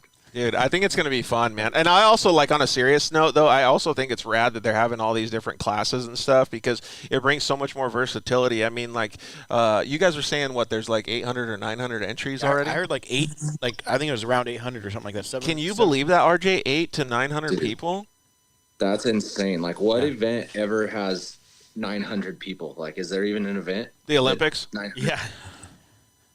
Yeah, I guess the Olympics, but that's crazy that's crazy to like even compare that to the Olympics, you know? Dude, it's so wild. Well, yeah, I'm not comparing it to the Olympics, and I have zero idea how many people go to there. But, like, yeah, it's just cool to see, man. Like, I love being able to see the sport grow like that. And the live coverage, I feel like, is going to be on point because Dave always does such a great job with all that stuff. Is there any, like, I don't know what you want to call it. Like, last year you were able to have Doug in his first time to get out there. Like, do you have any other people ask you, like, hey, RJ, will you give me some tips? Like, what should I do when I go out there? Yeah, that's hard because the rocks are such a different animal. Like, one strength that I had with Doug being with me is he was like, for one, we had a mechanical on the trail and he was able to fix it right away and keep us moving because it could have ended our day right there if I had someone with me that wasn't mechanically inclined. So that was the only thing I think that I actually helped out with, RJ. You can be honest. Well, and you're making him hungry inside the car. The GPS, but he knew how to hit an axle, so that was pretty important. Hey, just use all the positives, man. We're living glass half full here. Exactly. And then just keep moving, you know. That's what we were able to do all day is were we the fastest? Absolutely not. But we qualified decent and was able just to keep moving all day. And it's a gnarly race. Like, just if you think you're showing up there and going to just drive by all these guys because you know how to rock crawler, because you know how to go fast in the desert, it's a race that has a little bit of everything in it. So it's gnarly. And I think one thing that, like, makes me come back is just Dave Cole's the man, you know, as far as a promoter. He does what he can for the racers. He makes it bigger, great coverage, like you said. And then, like, last year giving us even more money than he said he was originally going to. Like, who does that? Yeah, dude. Just say, I was going to give you a bunch of money, so why give you more? But you guys came home with a fat check, didn't you? Yeah, and then after the fact. How much was it? Well, I don't know. I didn't get any of it. It was. You didn't get your cut? It was like 18. It was like 18,000 something. Who knew that all the money was in stock class? You didn't. He ended up, not me. No. I thought we were like literally me and Doug at one point thought it was just like a participation trophy. Like I didn't even know. Like, and then all of a sudden, bam. Yeah, I had no idea whatsoever. And then, I think he ended up giving like $1,100 more than the check originally said. So he literally paid more than he originally said, which was a lot of money. I literally didn't even know I was getting any money. I thought I was getting like the baseball trophy for running stock class. And it turns out the stock class was worth more money than the rest of them. Dude, that's so sick. Yeah, and the reason he gave more money, like that extra $1,100, is I think just the people, more tickets sold than they expected. So he like went out of his way and gave everybody more money, the racers more money that are putting the show on. And for a racer, that's like huge for us. You know, we never get that kind of respect. Definitely Dave Cole's one of a kind. Finally thinking about the racers. Yeah, that's like unheard of, right? Because like most people are greedy, but that's so cool that he's giving back, and that's why the turnouts are so big this year, is because he's treated people like that, right? Yeah. I always tell people, no matter what, like if you treat people nice, you will always end up on the winning end of things. So I'm glad that he's doing that. All right, RJ, we're gonna let you go because we're gonna bring Dave Mason on here. Your co-pilot's got to get back to work, dude, getting all his cars ready. So we'll see you out on the – oh, actually, you know what? One more question. How is it out there when you were pre-running? Is it so gnarly right now, or is it like – Dude, it's gnarly. I haven't done any – like Dave just released a course last week or something, and there's a lot of new trails, and I haven't done any of those. But we were just out there kind of running some stuff, and a lot of it's way gnarlier than last year. So I would say just about every trail is harder than it was last year. That's why I can't believe we made it through it. But it's gnarly, and we'll see. Sometimes when the more traffic comes out there, it actually burns in better, so it gets a little bit better, but some of them get worse too. The ones with the sand base get harder to do. So it's not playing this year. The course is pretty gnarly. Dude, I think that's so cool, though, man, because everybody, I mean, putting in the work to get out there, dude. All right, well, we'll let you go, dude. I appreciate you coming on. We'll let you get back to work, get everything set up, and we'll see you out there, dude. Yeah, later, boys. We'll see you out there. All right, later. Man, that's so fun to talk with all these guys and see like what their plans are to get out there and kill it. Does it change the way that you guys think? I don't know. I mean, the rock thing I think is a lot more strategic than. Yeah, we're getting out easy. Yeah, we're not going in the rocks. You guys are bringing some serious equipment though. All right, we're gonna kick you out, Doug. We're gonna bring Dave Mason up here. Thanks for hanging out, dude. Thanks Appreciate for having it, me, guys. Appreciate it. We'll see you out there though, dude. Yeah. Much appreciated. All right, we're going to bring Dave Mason up here on the show, and in about 10 minutes or so, we're going to have the Terra Crew guys taking over. Jen, if you wouldn't mind, around 6:30 when they start asking to come in, just let them in. All right, Dave Mason, dude. It's good to see you, buddy. Thanks for letting us have this awesome backdrop, dude. It's good to see you. Absolutely. Thanks for having me very much. He says he's going to leave it here. Oh, he's going to let you test drive it? He says he's going to let me keep it. Oh, right on. Yeah, what a nice guy. Yeah. Yeah, it's like, Kyle decided to support me and sponsor me for the King of the Hammers deal, but, he says he's taking my car, so it's like, who's really sponsoring who? Exactly. Worked out. That's the way it works, man. Sharing is caring. All right, so let's get a little bit of a backstory. So, Dave, you've done quite a bit of short course racing in your time, and I don't know if you own a UTV or not, but you got this bad boy, technically a Class 1 car. I don't know what they call it at KOH, but it's a pretty new venture for you? Yeah, we've had the car for about a year and a half now. We kind of got our feet wet in the 2021 Baja 1000 with it. Like you said, I've raced quite a bit in short course, and my dad has been racing for a whole long time, Dave Mason Sr. Yep. Has a ton of experience and success in desert racing. So we got the car to run together, and it was really exciting to go do the Baja 1000 the long way in 21 with it. The car was new to us. That was a gnarly race, too. It was, yeah. It was like 1,200 miles. Yeah. Like I said, the car was new to us, so we didn't really have all the bugs worked out yet. So we had a little bit of downtime. I got stuck in a giant hole in the middle of the night in a silt bed. But we kept it going. We had like no brakes at the end, but my dad brought in the car at the end of the second day before the sun went down, and it was a really cool moment, having the team there, everybody together and safe and everything, and then coming in at La Paz. So, it's always been a team family effort. My wife is always here at every race with the short course and stuff, and that's how we like to keep it, make it fun, and, be able to go try and chase that glory. Yeah, I mean, it does make a big difference, though, right? Like, having that support mechanism, because at any race, you really, really have to have that mechanism. Yeah, no doubt. And Seth Walters here, he brought the car down and has it all prepped. It's kind of a rare thing that you actually have the car already a couple weeks before a big race like this. So it was nice we were able to bring it down. But he just kills it in the shop. So, so far, very, very reliable race cars he's built for us. And we just have a huge team. that rallies around us, and it's again like a family. We're like a bunch of brothers, and we go to races. We won the Nora 500 last year overall, which was a super cool, really big blessing for us. And everybody was just so stoked. It's like they work for us as the team, but we're really all brothers. We all respect each other and treat each other as equals, and it's makes it that much better when you can all celebrate that win. Yeah, totally. But you also need them. Like, they're always there for you while you're on course, right? Like, there's a lot of people that you can just ask a question and just be like, hey, like, can you help out? I need a tire. I need some fuel. I need some food, whatever it is. I mean, like, Kyle, how much a team effort is. Yeah, absolutely. And we're the same way, KDB Racing, Katie and Nico, take care of all my stuff, and they do a fantastic job. And you really can't just hire someone just to hire someone, as you know. No, you have to have someone with passion who cares about the racing and knows what's up and really goes above and beyond because, again. And most people are volunteers. Yeah. Yep.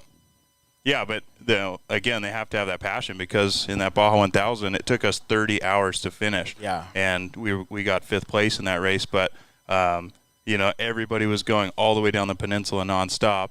And, it's like everybody has to watch out for each other and make sure you're safe and not driving without too much sleep. But, everybody has to really work hard to chase you all the way down. Yeah, and it makes it more fun like that too when you have all your close family and friends there and to be a part of it. Yeah, especially if you do well, right? But that has a lot of effect on the sponsors that you get. It has a lot of effect on the people around you. You have a nice list of sponsors. Maxxis Tires, dude, kudos. Chris Meyer, everybody that helps out with Maxxis. But you also have a sponsor with eBay Motors. Tell us a little bit about that and how they're going to be activating out there at King of the Hammers. Yeah, thank you very much. Again, I'm super blessed to have so many great people behind me, and especially eBay. They're my primary sponsor.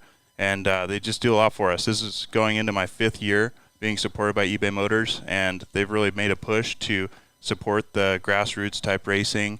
And, they kind of have a few different aspects. They do that. They had my semi and everything at SEMA to do an outreach to their vendors and everything.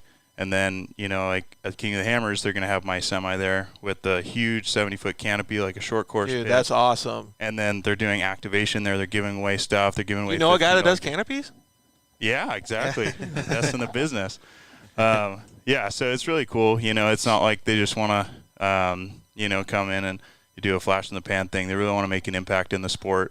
And it's like a community aspect for eBay because so many people put their own personal used parts on there, and you can buy things on there that you cannot get from just a regular website. It's like that one-off crazy part from a 1967 Chevy that was only made for 1 year, whatever. Like, you can find it there, but you might not find it on, Craigslist or some other commercial site. Like, eBay is the place that you can get stuff from around the entire world that, it's harder to find. So usually it's in a few days, too. Yeah, exactly. Yeah, and it's pretty cool how Dave, I mean, if anyone follows him on Instagram, he's always everywhere. Like, riding his motorcycle. I don't think he spends any time at home. You don't even sleep? Because he's out the desert riding his motorcycle or pre-running or driving the Class 1 car or the short course car. He does, so many different territories where it's pretty cool because, eBay Motors. Dude, well, he's living the dirt life. Yeah, he is. Exactly. Yeah, I love it. I'm addicted. My wife's the same way. She's here with us right now, and I definitely couldn't. None of this would happen without her. Like, same thing with my mom and my dad and everything. It's like really a family aspect. We're all in. We don't really do vacations to Europe. We do trips to Crandon, Wisconsin for the World Cup, and we're living it. Dude, that's still bucket list for me. I still can't wait to get up there, and hopefully I'm able to go this year. Is it pretty rad? Yeah, it's amazing. Last year was my first year racing it. I'd been there. Look at us getting all sidetracked. We got a KOH. Yeah, a dozen times. But last year was my first year racing it, and it was so much fun. Dude, I can't wait. Well, maybe I'm just gonna I'll just sneak a ride. I'll just sleep in the back. You won't even notice I'm there. Come on up. Yeah, you're welcome to stay with us. Totally. It sounds like it'd be a good time. All right, so let's get a little bit more into what you guys are going to be doing out at the King of the Hammers as far as racing and stuff goes. So you obviously have Vision Canopies on board. Obviously, we talked about some of your sponsors. But what are the goals out there? So, again, Class 1 car in the desert race. It's funny, this car has these giant Maxxis 40-inch tires on it. A lot of people think it's an Ultra 4 when they first see it because it's just monster so gnarly trucking. looking. Yeah. But we're doing the desert race, so staying away from the rock crawling stuff for now. I do want to try it at some point, but don't really know where to start there.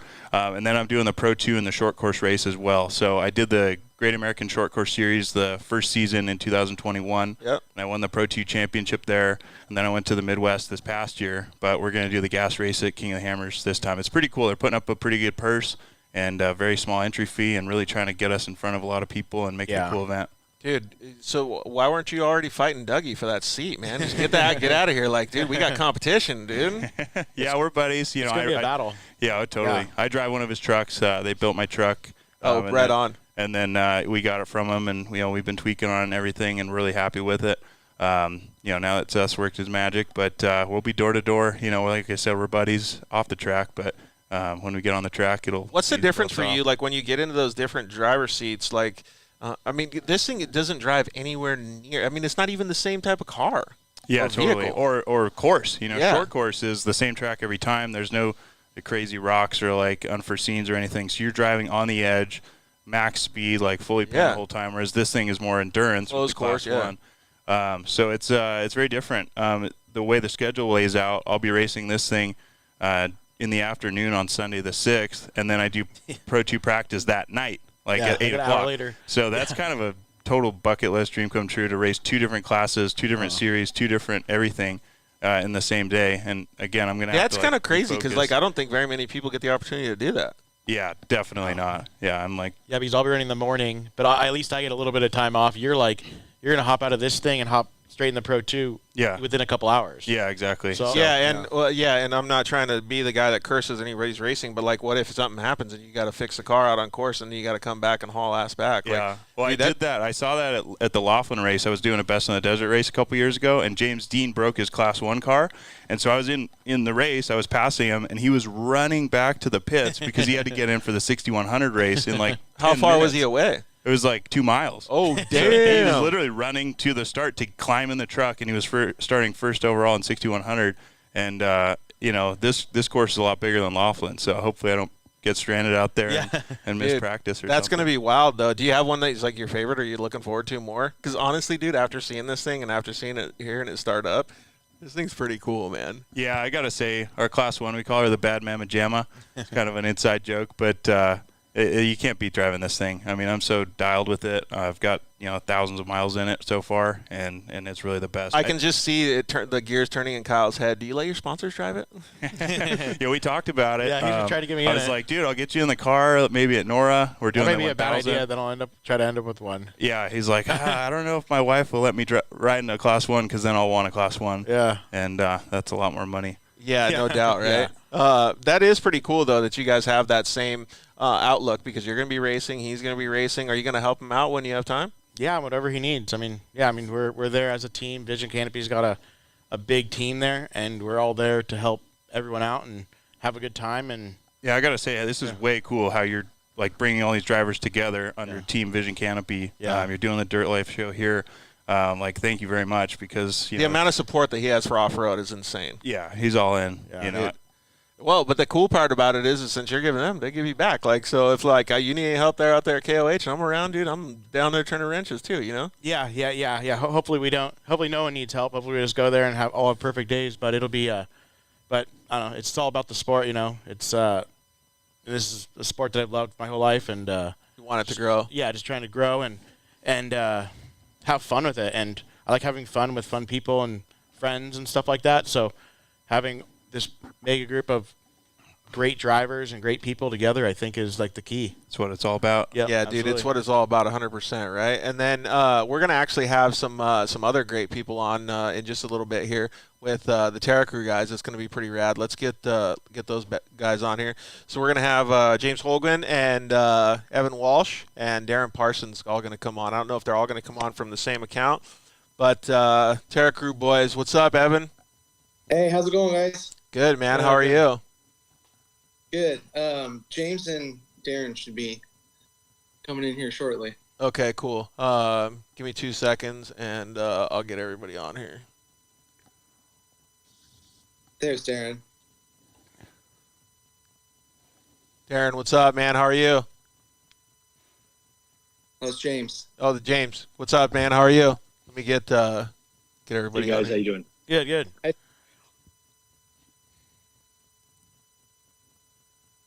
So, you like my hat, Evan? Yeah, I do. It looks good. doesn't look like Darren's on just yet. All right, so I'm going to be working on a couple of these production things. We had a couple of technical glitches come up. So, dude, thank you guys for taking over the Dirt Life show. I appreciate all your guys' support and everything that's going on. You guys are doing an amazing job with all of the stuff that you're doing with Terra Crew. So what's the plan for KOH for Terra Crew? That's a very good question. And I think a lot of people are waiting to hear. Evan has actually been our main producer for this event. He's been working really great with the KOH team. Hi, Darren. Hi. Hey. What's it called? Yeah, Evan, I think you're the man to take it away. The quick history of it is they've been trying to work with us for some time over the last couple years to get us out there. And some of the ideas were pretty cool, but they were kind of basic to what we normally do, which is kind of like at some of the more like off-road shows is like, demo, jump, that kind of stuff. And we thought that's cool, but we felt like it would be kind of silly to make jumps just in the middle of the desert. Why not use the desert? So our good friend Ted started working with KOH and their team over there. Amazing guy. We worked with him on a few other projects with Onyx. He got swooped up by the KOH team, and we had a really great talk at the Off-Road Expo. And I'm like, look, dude, like the people want the desert. We want to bring back the glory days of the old 1450, 1400 racing, 1450 racing of the past. And Lucerne is just like the best place for that. We kind of pitched that idea, and, it was cool. They said, hey, you know what? We are going to prove you psychopaths. And we're like, oh crap, now we got to figure something out. So they approved the race. The first race is called the Terra Dash, and that is on Saturday. And Evan can kind of tell you guys about that one. Dude, that sounds like it's super cool. Before you get into it, Evan, listening from the sidelines, I think it's fantastic because it opens up a whole new avenue for guys that may not be professional racers. Yeah, man, 100%. So it's the Terra Crew Rush, and it's basically it's going to be the prologue lap for all of the big racing on the desert challenge race on Sunday. So it's 40 miles. It's one lap. And it's a $12,500 purse for class 1450 as well as class 1400. So it's a huge purse for such a low amount of miles, So our biggest thing is we want to invite as many people as we can to come out there and race your truck. The entry is low; it's $300 to enter. And you have to purchase your USA license plus. Dude, I think that's so cool. Don't you think that's going to be massive? I think it's going to be huge. We're hoping to get a really good turnout. The only issue is a lot of the guys that follow us that we feature aren't exactly racers, like our homie Darren here. And so we all that good stuff. Little connection right there. Yeah, a little bit. Hey, Darren, so he was talking about you a little bit. He said that you weren't really a racer, but, you are a movie star. No, I think what he was saying is, like, a lot of people that do follow us and race with, and that's us want to come out and hang out with us, have windshields in their trucks, and they're a little scared to go out and race them. They don't want to go out there. And, it's pretty daunting to want to go take on the Johnson Valley Desert. More or less have to, race a 40-mile race on a qualifying course after everyone else is qualified. Yeah, it's going to be hammered. Yeah, it's going to be beat up. Yeah, it's going to be hammered. It's going to be hammered. Oh, wait, hold on. I got one. There it is. Thank you. But also, it's going to be, to want to go out there, these guys are going out for $12,000. It's going to be, there's not going to be any waiting to pass or anything. You're going to be getting ran F over if you're not moving quickly. It's going to be some carnage. So it's exciting, and we're grateful for the opportunity, without a doubt. But So, it's going to be Evan was talking about the rules and stuff. Like, if I had a truck, what do I have to have done to it? Yeah. You have to have a Terra Crew sticker in the back window. You have to. No, it's best in the desert tech. So you gotta go through a legit tech. So yeah, basically, the basics. Kind of like we're referring a lot to the more racing stuff. Cody has done a great job with more, so we're kind of referring to a lot of the rules that they're doing too, and of course Ultra 4 has their own way to be like making sure everybody's safe. So the basics that every other racer would be going through, fire extinguishers, helmets, race suits, window nets. We are, to my understanding, Evan might be able to help me, but we're able to have windshields in this. Okay. I think so. Is that something you might be able to answer, Evan? There's never been a rule against windshields ever. Yeah, right. I raced windshield in for a couple of years. What about heaters? So, Can you have a heater? Heater AC. You want an AC out there. Dude, pretty much. a heater would be so nice. Sign me up, dude. No, with the windows in and the exhaust coming by the center of the cab, it's pretty warm in these things. Yeah. So somebody just said you need a cage. Yeah, you do. Absolutely did. Yes, you can have windshields. Fish Logistics said that. Again, guys, it's a 40-mile race on Saturday. We're super stoked. Just for those just tuning in, it's basically qualifying position for Sunday. Sunday is the 200-mile race with 100-mile laps. I think they're running with a bunch of the buggy guys and a lot of the other trucks. So there's also with that on Sunday, there's a $35,000 shared purse that anybody who obviously qualifies for. Which class do they put you in on Sunday? Is it the T2 or T3? T1. T1? No, T1. We're screwed. There's not a chance. Dude, is that really? Is that? Are you being joking? Or are you serious? No, but that's what they sent me in a message. So man, we're screwed for Sunday racing. I will have to say we might have to double check on that. Okay. And as soon as we do, we can post. I've been waiting for that answer for freaking months now. Should put them in front of the T1s. Yeah. Right. Yeah. Step aside, boys. No. I think we're gonna be okay. I don't think it's that class. Fish just said yes, T1. Oh, unlimited engines, T1. He said. Oh man. All right. Well, We're screwed, dude. That's so gnarly. Dude, you're just going to have to mash the throttle as hard as you can and just hope for the best. There's no shot. I mean, I think the big thing is definitely the Terra Rush, the 40-mile dash. This is kind of experimental. This year, I spoke to Dave about it, and we all thought it was a great idea for the 40 miles this time around. And just to try to get people out there and let them know that this is like 1400, 1450 friendly, and just try to get some of our crowd. Our crowd's already out there anyways, so might as well have them come watch something they're stoked on. Well, dude, just the fact that you guys are having the $12,500 purse in that race, dude, that's amazing. Like, I think that is so cool to help grow the sport. Yeah, dude, it's pretty cool. There's two classes, so 1450 is 12,500. And 1,400 is 12,500. Oh, wow. So a $25,000 purse. That's pretty for cool. Both. So if you guys have seen the registration numbers, chances are pretty good for a lot of people out there. There's a good shot for a lot of people. So, at the end of the day, 1450 guys were known for like starting, and not going very far, right, Darren? I mean, it just kind of happens sometimes. Well, garage built.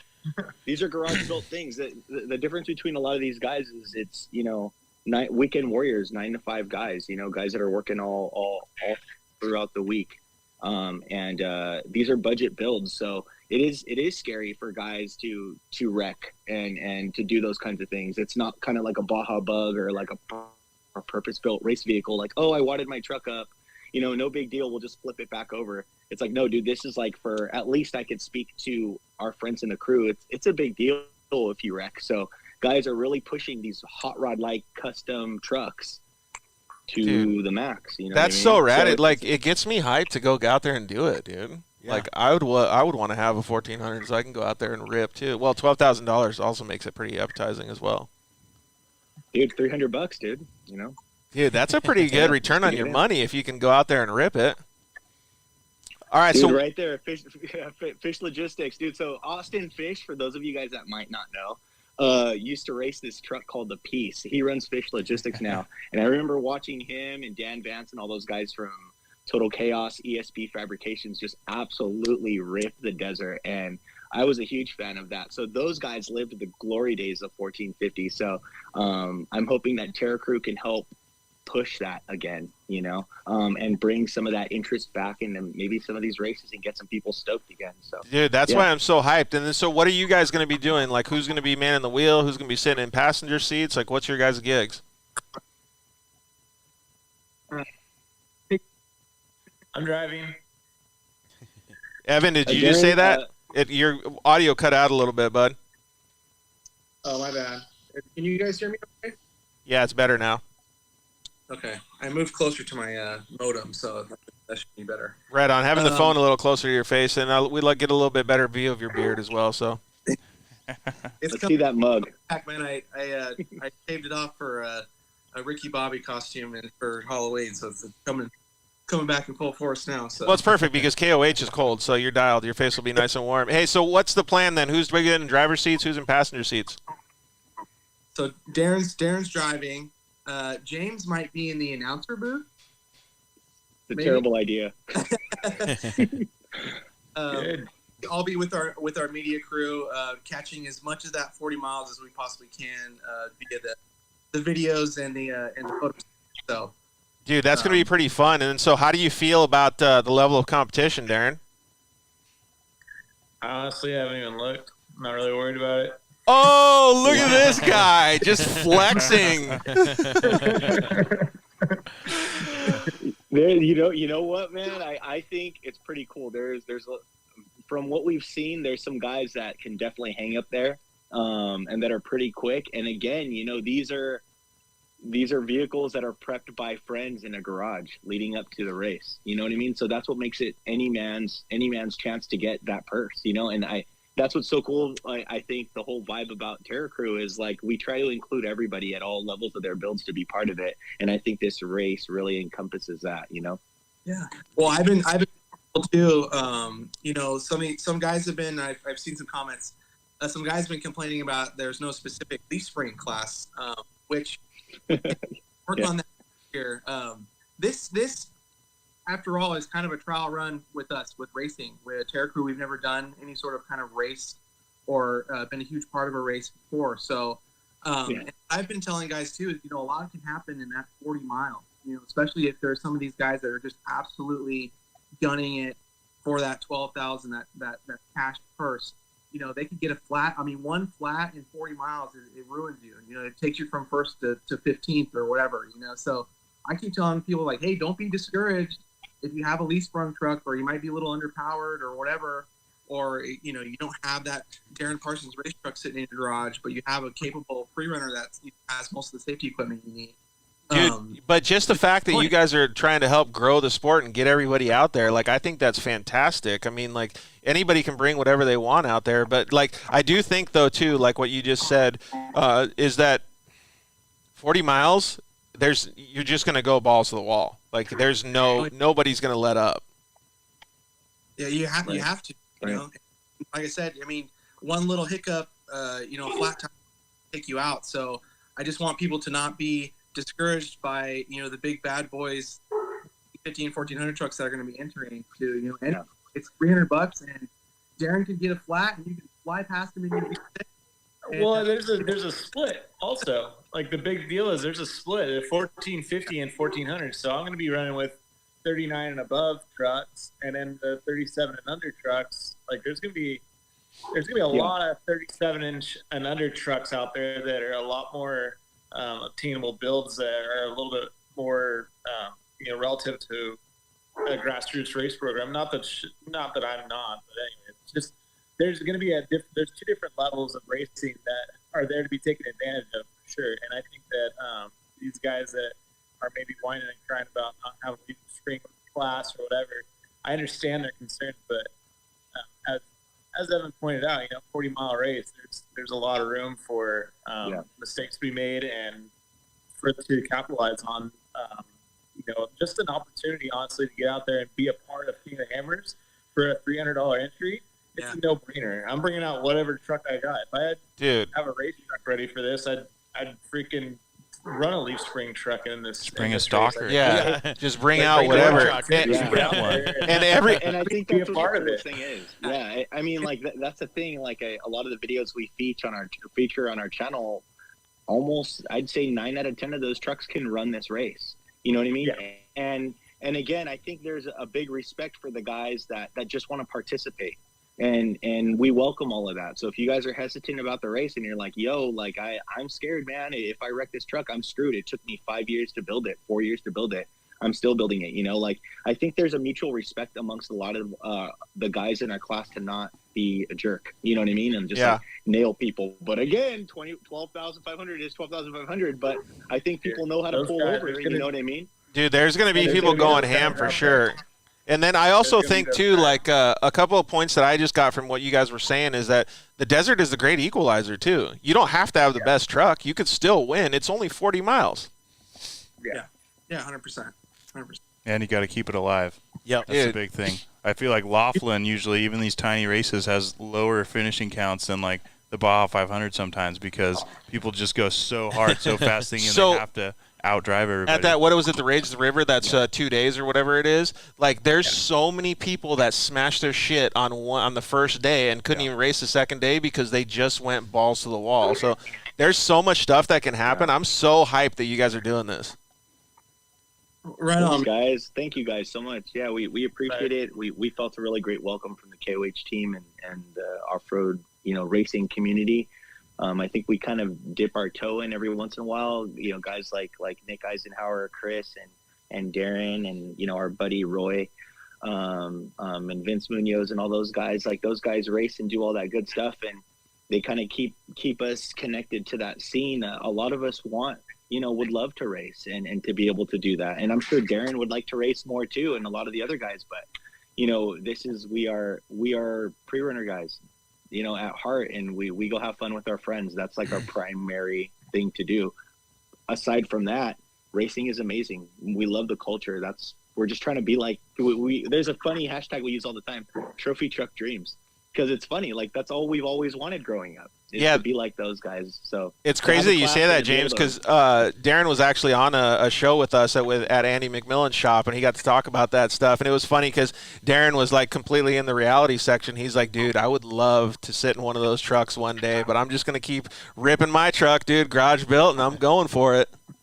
Yeah, sure, man. Yeah, there's no quick ticket into a trophy truck of that caliber, especially. I mean, even the thought of us having to race trophy truck on Sunday was enough to be like, oh, I'm out. There's no chance. Like, there's a huge difference between a truck like mine that would run with like 2001 trophy trucks and the 2023 trophy truck of today. So well, dude, we always talk about this on the show. Like we talk about pricing out, right? Like, so UTVs are so cool because they allow this stuff, but now you guys are actually offering another avenue for people to get in, dude. That's why I'm so hyped, dude. Like, I don't know if you guys can. I'm really happy about this. That's what we want to create. We love being inclusive. So don't be scared, guys. Everybody out there, don't be scared. I know it sounds scary, and I know you guys are like, oh my God, they're out for blood. These guys are going to blow my doors off. You know what I mean? But honestly, like, I think a lot of the friends that are going to be did you say yes? We are? Yeah. Damn it, Darren, get out of here. Hey, if you're not lining up out there to play for keeps, start in the back. So that's the thing. Maybe that's something, again, it's something cool where your family could come watch you. You're racing on a KOH race. So if you guys are going to register and come out, just remember, like, if there's a way maybe there's something we can do with the Ultra 4 guys. I mean, the KOH team, and see if, I don't know. Well, this is just building blocks, right? Like, you guys are, you guys are on the road to success because they're building blocks for it, right? Hey, James, do you want me to have Darren or the producer cut Darren off? We can kick him out real quick. Hi, Darren. But yeah, no, like, seriously, I think it's fantastic because, like, you're just breaking the surface. Like, you're just getting it going. And, like, who knows what will happen next year and the year after. Yeah.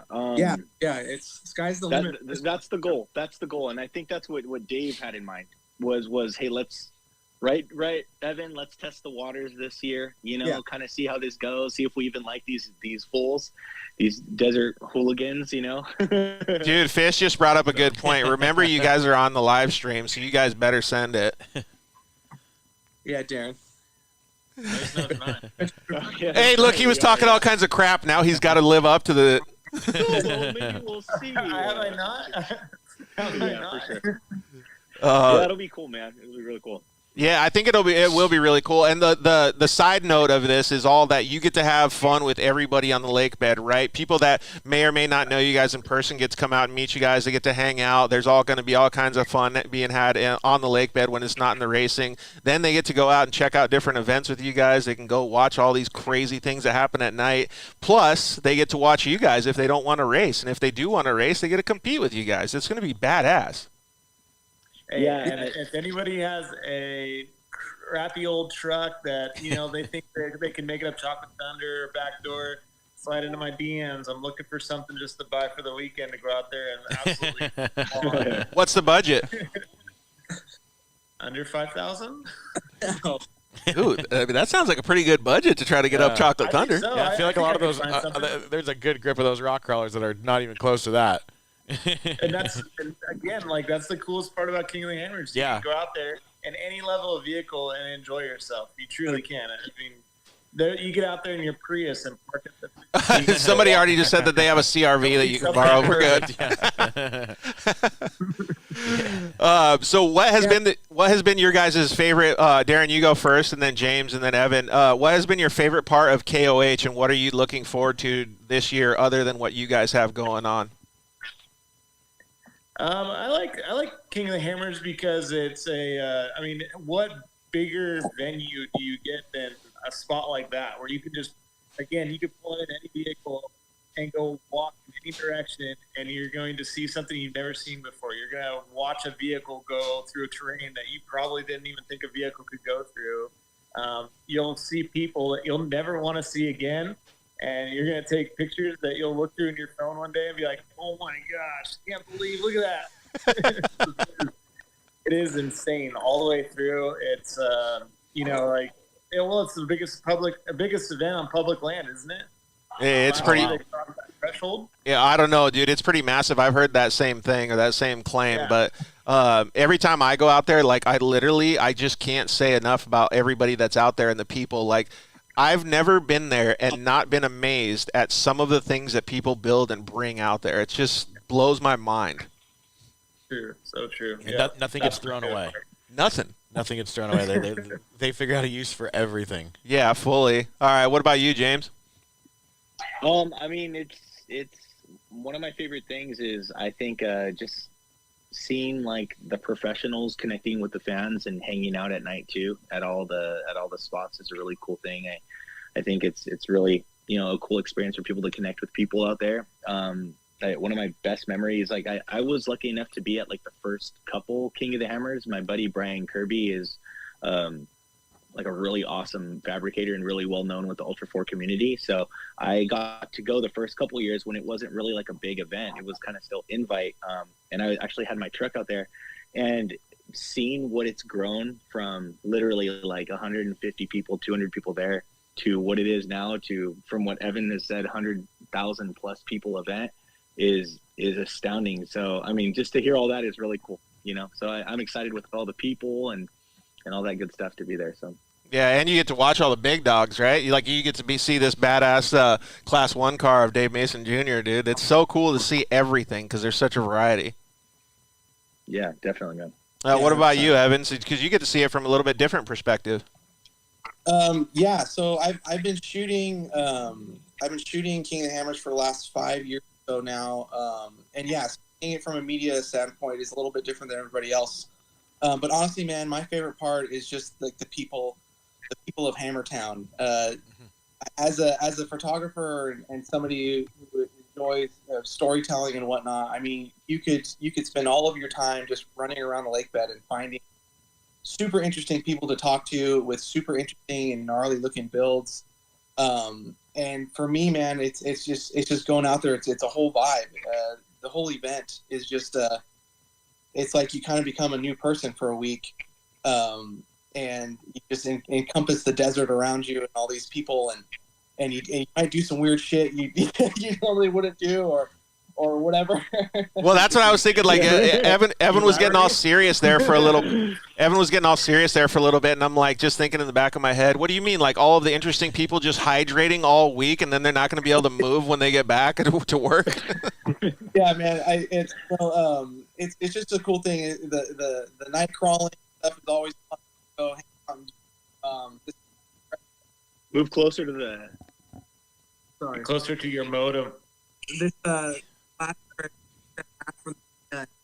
His beard's interfering with the Wi-Fi, Evan dude. said he likes the Dang Brothers pizza. That's what he said. He Yeah. likes the Dang Brothers pizza. Dude, hey, so if you guys are interested, right across from Dang Brothers Pizza, we got the Box O'Toole guys. We are going to have a hot sauce challenge on the Wednesday of qualifying. If you guys are interested, come over there, see if you can beat any of the fans.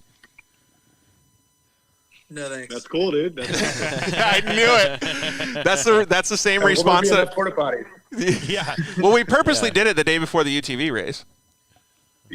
Yeah. So how do you win that challenge? Is it like you cry the least, or is it like you? No, you got to get through all the hot sauce? sauces because they go in levels, like all the way to Del Scorcho or whatever it is. Like that should be mandatory with first entry. Del Scorcho. Is it directly on the tongue, or is it like? No, we got tater tots. You can dip tater tots. Oh, okay. Yeah, so it's gonna be fun. We'll be there, huh? We're just trying to kill people. We're gonna try to kill people out at Hammertown before their races. So luckily, it's after my race, so Yeah, I gotta try.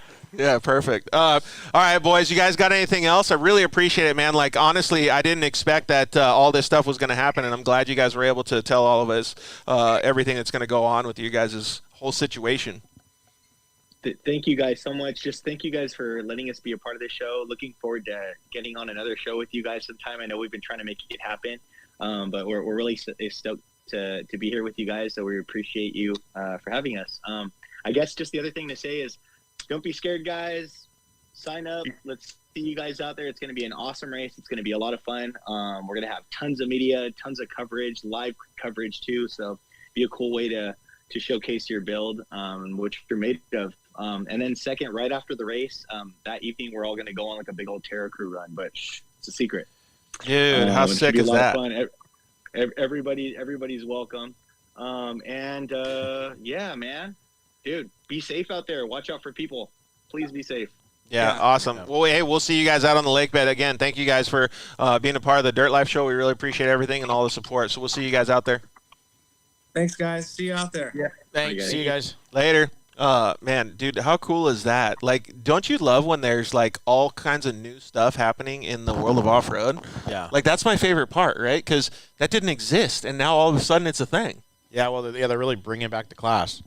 Dude. They did such a good job of it, and that class has been growing and growing lately. It's just pretty impressive. It's pretty cool. And the way that they're doing it, right, is they're offering money, they're helping people out, they're telling people to get out there, they're using their platform to grow it. I mean, you know, Dave, like, that's the way stuff's built. Yeah, exactly. And, you know, some of the series don't quite get that. You know, you have to put up a big prize in advance and say, okay, you know, I don't know if I'm going to be able to necessarily afford this purse, but if we get 50 entries or whatever, you know, we can make it happen. They have almost 900 at this point. I checked right before we came on because you guys were talking about it. And it's like, yeah, they've got, you know, they've built this event that is this giant machine that brings in fans, it brings in sponsors, it brings in some money. So you can, you know, make it affordable or at least put up a purse for the racers, and then they can, you know, count on hopefully winning it back. And then it's sustainable because, you know, when you go to, say, a Baja race and you spend, you know, $250,000 and then you win $5,000. Yeah, exactly. That's just for a little glory and a little trophy. That's pretty hard. But when you put, you know, the live feed out there and you have the promotion and people can bring in their own sponsors and they can market off of it, you make something that, you know, people can actually sustain and continue to race. It helps massive. And you know what's the best part about it is, like, I love having the Dirt Life Show is because we get to figure out all this stuff. Like, honestly, man, I'm so much more hyped right now than I was 2 hours ago. Like, it's so cool that we got the opportunity to hear all this stuff. I don't know how you feel about that kind of stuff, Kyle. Yeah, you know. Or did you know about some of this stuff already? Some of it, yeah. I mean, I definitely learned a lot from this, but I'm definitely more excited for the event. I mean, that event I tried to at least go out for like a day, or 2 days every year. But this is going to be my first year participating in it. I'm really excited, ready to get back. Not just excited to go drive the car, but excited to be a part of the event. And it's really cool how King of the Hammers really looks out for the drivers and really teams, families, everybody. Yeah, they really stand behind it and put the big purses up, listen to people, which is a double-edged sword. It's frustrating at times because they don't make quick decisions, but it's really cool that they're. That's any business, though, dude. Yeah, they're listening to the people, just like listening to the racers and taking the opinions and actually making changes where changes are asked to be made. So it's really. Well, to me, like, honestly, all I've heard is just growth. Like, keep pushing, more. Like, that, it doesn't get any better than that. I mean, like, I listen to stuff all the time about businesses and marketing and stuff, and just getting the people involved and helping it grow, like, this couldn't get any better. Right. So I love to see it. We're going to get Bailey Cole on here in just a little bit. So, Bailey, come on anytime, and we'll get you on here. It's going to be cool to talk with him because, obviously, he's a very integral part with his father being – Dave Cole, but Bailey has a lot of racing prowess, and jump on anytime, man. We'll get you on here. Oh, there he is. So, yeah, it'll be really cool to see what his plans are as well. Maybe give us a little bit of the inside scoop on some of the behind-the-scenes stuff as well. So we'll talk with Bailey here in just a second. Bailey Cole, what's up, man? How's it going? Dude, it's going pretty good, man. We've gotten so much info tonight on what people are doing, like the Terra Crew boys, like all this stuff. Like, you're a racer in your own right, but, like, dude, you must be hyped on all of this stuff that's getting people out to the lake bed. Dude, it's sick. For sure. And the event's only getting bigger, which is crazy because it feels like every year it's like it can't get bigger. And then it just does the next year. Yeah, like how is it even possible, right? Yep. All right, so what do you got going on this year, man? Because you got a big program. Yeah, this is going to be a busy year. Starting off with T4 in the 4600 race Bronco, because we're going to try to do the Triple Crown in that. Then we're going to go out and race the MP Class 11 race. I'll be racing that with Fast Felix, so that's going to be really fun. Then going to the EMC on Friday. And then Saturday racing 4400. Dude, that's a pretty busy schedule. You guys thought you were busy. I know. That's pretty packed. Is there one that you're looking forward to the most or no? I mean, all of them are going to be super fun, but I got to say that Class 11 is going to be a really fun race. Dude, it's going to be like, I don't know how, you're going to have to wear a kidney belt. I mean, probably. It'll be pretty cool. Have you been out there doing any testing?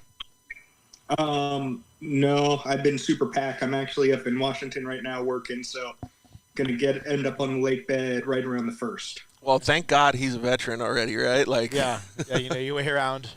So what are you? I don't know what you want to call it, but like when you hear about some of the stuff that's happening, there's going to be short course racing, like what Dave's going to race and Kyle's going to race. There's going to be obviously the desert races. There's going to be some more stock racing. You're going to have the 1400 stuff, like with what the Terra Crew guys just talked about.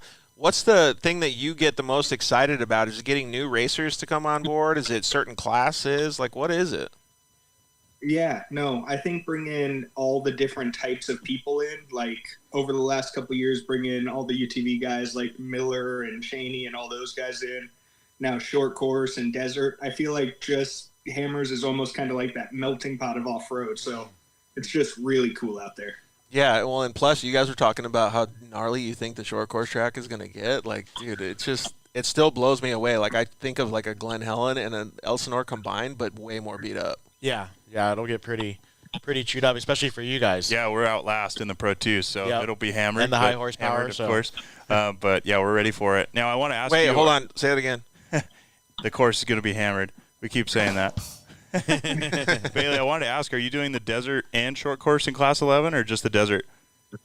I didn't know there was just the desert. Because Josh Felix is going to race the short course, I believe. Nice. Right on. Okay, so that'll be pretty good then. Man, well, at least you'll get a little bit of a break then, right? What kind of cars do you have that you're going to be racing? So I'll be doing the desert and the EMC both in the Ford Performance Bronco. that I raced last year, so that'll be super fun. The Class 11 is the Bug.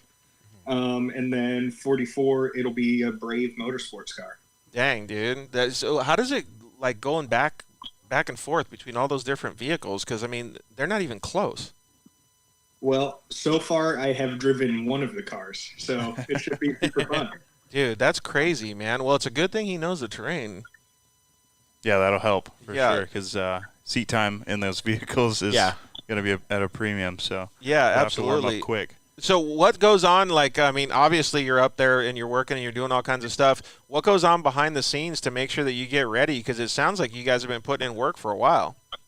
Oh, yeah. Honestly, the big thing is having a super good team behind me. Like, so the race car is actually down in California already with Jack, who's working on prepping it, Chad and Derek, and they're fabricating on it. So, yeah, lots of hard work behind the scenes there. And then nailing down, all the partnerships and sponsorships this time of year is really difficult. A lot of busy work. Yeah, well, Dave, you know a lot about that. Yeah, no doubt. Yeah, we have a general contracting company too, so we have a lot going on. Fortunately, like you guys said, it's all about the team, so we have a huge team behind us. Are you looking forward to one thing in particular, Bailey? I think just getting out on the lake bed. Nothing like driving under the Hammertown Arch and just knowing you kind of made it. That first smell of dust in the air, and yeah, nothing quite like it. Since you're a veteran, can you give us a little bit of veteran advice on what the best apparel is to wear to stay warm? Well, see, that's the hard part because you'll literally wake up in the morning. There'll still be snow on the ground. You'll have to wear your Carhartt just to, roll out of bed. And then by like noon, it'll be 90 degrees and you'll have to be in shorts and a tank top or sweatshirt yeah. Yeah, so you basically have to be versatile like a chameleon, right? So wear a lot of zippers. Yeah, exactly. Layers is important out there. Yeah. I think it's going to be water. It's just a chapstick. Don't leave home without it. Yeah, I think it's going to be a fantastic year, man. Like the guys were saying earlier, like it just keeps growing and growing and growing, right? And to me, that's the progress is one of the things that I get the most excitement out of, no matter what it is, right? And seeing the smile on everybody's faces, how hyped everybody is, and we only talked to, let's just say 10 or 15 people tonight, right? Yeah. And there's going to be hundreds and hundreds, thousands of people out there that are just as excited or more excited than us. So just as like be out there in that atmosphere with that vibe is going to just be so cool.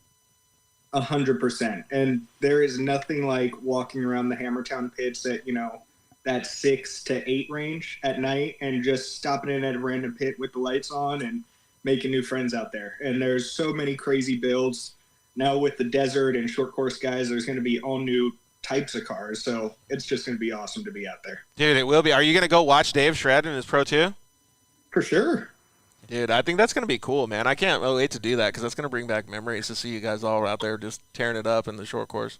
Yeah, it's gonna be fun. I don't have a whole lot of short course racing in my belt, but I have a blast every time I do it, so it'll be fun to get back out there. Yeah, but dude, you don't have a lot, but you're still fast as shit, so it's good. It'll be cool to see, man, right? Like, I think it's going to be rad just because there's so much versatility. I think it's cool because it'll bring a little bit more light and a little bit more excitement into the series after they leave for gas and for for some of the best in the desert stuff. So I think all of it is a win for the whole sport. Fully agree. Is there any word on how they're connecting the short course at all yet? Like, how are you? Because normally you come in one end and go out. So like the Class 11s would still do desert and that little. But yeah, I believe Lee was just saying he's just gonna turn it back in. I'm not sure if the desert's gonna jump into it or something over like a berm or something like that. I'm not sure, but I'm not even sure. I'm sure they'll probably just have an exit and an entrance and a turn or something. Yeah, something along those lines. But dude, the track is gonna get so haggard. Yeah, I think it's gonna get pretty beat up. that dirt out there, I think, is gonna be a little bit softer than like a Glen Helen. Yeah, totally. Yeah, but Dave, they're definitely building it up like a lot more than in the past. They've always had a little short course section, but now they're making it a legit track. I'm sure they're going to have like catch fences and stuff to designate away from the people. It'll be really fun. It's going to be like a full-blown short course. I don't know how you feel, Dave, but like I feel like that's cool not knowing, right? Like a lot of racers get comfortable, right? Like they're always fast at their home track, so to speak, Yeah. right? Like coming from motocross talk. But when you have something new, does that like excite you more because it's like, all right, this is leveling out the playing field? Yeah, I like that. You know, we go back to Crandon, and there's guys that live like Keegan who live a mile from the track, Yeah. and they can go run it every weekend if they want, and in between. So, yeah, brand new track. None of us have seen it. We kind of have to take our best guess at tire setup with our Maxxis tires and suspension setup and everything. We don't have a lot of practice time either to test and tune, so it's like you got to show up pretty pat and just go out there and send at full speed. Yeah, so Bailey, that also shows like how good your team is, right? Because how quickly you can change on the fly to be able to do all that and get your race program up to speed as quickly as possible. For sure. There's a handful of races throughout the year, like on the Ultra 4 series, where you show up at a race and you realize it's more wet or more dry than you thought it'd be and have to do sway bar adjustments or suspension adjustments on the fly. So that'll probably be a big thing on this short course if it's just going to be fresh. Yeah. Or if it's raining or snowing. Yeah, or yeah. dry Who and knows, dusty right? and Yeah, windy, just like Bailey just said, it could be snow on the ground in the morning. Yeah, exactly. Yeah, are they gonna have qualifying and stuff? Like Yeah. 7:30 in the morning. Okay, so there Yeah. you go. You're gonna have cold suspension that's never, and the tires are gonna be rock hard. And then all of a sudden, if you have a race at the end of the day or in the afternoon, it's gonna be completely different. Yeah, totally. Dude, wild. Are you gonna be relying on your team a lot? Absolutely. Yeah, I also have Steve Barlow on my team, and he has so much experience with this stuff. So Dude, that guy knows his shit. He's helped me shortcut the process so much because, you know, we come into it with a lot of desert knowledge and a lot of experience in pro buggy and stuff, but it's totally different in the truck. So it's definitely a huge help. Dude, Kyle, you're gonna have to be on your toes all day, man. Yeah. Katie and Nico will be out there, and they're really good. And we got some other people coming out to help out. So, They'll get you dialed. Yeah, I think we'll be pretty good. The car was really fast at Crandon. That's the last time I drove it. So hopefully it's still there. Bailey, you know as much as I do. Teamwork makes the dream work. 100%.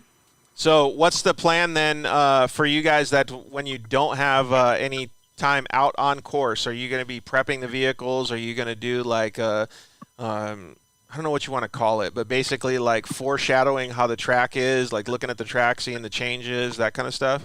Yeah, no. So our schedule basically consists of pre-running, racing, or media stuff out there, which big part of racing nowadays, definitely fitting in the photo shoots and taking care of the people that help us get there. Hey, yeah, well, thank you for jumping on this. I know you're busy, but yeah, that is true. Like, so the downtime will be zero. Oh yeah, I think there's like 30 minutes in there for sleep. Yeah, maybe 1 or 2 of the days, and then the rest just cruising out there. You can hibernate when you get back. Exactly. I think that's going to be cool, man. Well, is there anything else that you want to let us know before you hit the road? Just looking forward to it. Seeing everybody out on the lake bed, hanging out by the fire. It's going to be a good time. Dude, I agree 100%, man. It's going to be a cool deal to get out there, and I'm even more excited now after talking with all these guys. And like I said before, that's just 10 or 15 people compared to the thousands that are going to be out there. So I'm hyped, man. Well, thanks for coming on, Bailey. We really appreciate it, and we'll see you out there on the lake bed, dude. See you on the lake bed. All right, later, bud. Good luck. Man, so just to kind of finalize and to end the show, I don't know how much more hyped I could be. I'm not a rock guy.